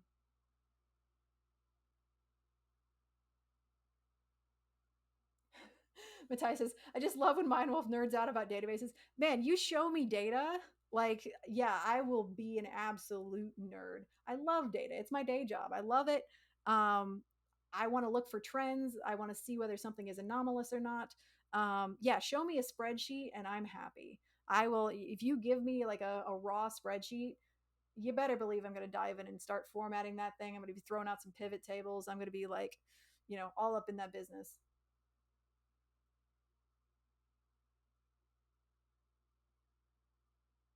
Minnie says, "Have you seen the Tiger Beetle database system and their testing?" I have not heard of Tiger Beetle. No. I'll have to look that up. There's all sorts of database systems out there. Honestly, I'm pretty old school. I mean, straight up SQL, but like talking about like the classic Oracle, Microsoft, Postgres. But I mean, yeah, there's tons of databases out there to meet whatever needs you have. All right, let's find someone to raid. My shoulder is rapidly telling me that we got to be done. I'm starting to get lovely tingles in my fingers. So let's figure out a good raid target. Ooh, Purple Elf is on. They're always fun. Um,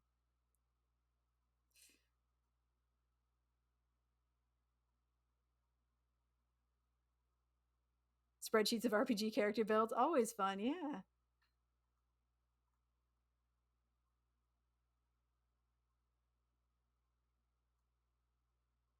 Yeah, I'm thinking. Yeah, let's head up Purple Elf. See what they're working on. Purple Elf. They are a Thanks, Matthias. Um, yeah, Purple Elf. They're kind of cool because they do like work for their day job on stream. Like their day job lets them do like their work on live stream, which I think is wild. So it's always interesting to see what they're working on. All right, are they there? Yay, they're back. Okay, great. We're gonna hit up Purple Elf. I will see you all next weekend. I hope. Like I mentioned, I'm getting my shoulder scanned this week. We're gonna see what's up with it, what we got to do to fix it. So hopefully, I'll be on the mend very soon. And as always, follow my Twitter for any updates on stream schedule or anything like that. And give Purple Elf my regards. I'm gonna drop off as soon as we raid. Um, grab an ice pack for the shoulder. But yeah, give Purple Elf my regards and say hi from me. And I'm going to start the raid. No worries, Adele. Hope to see you back here again.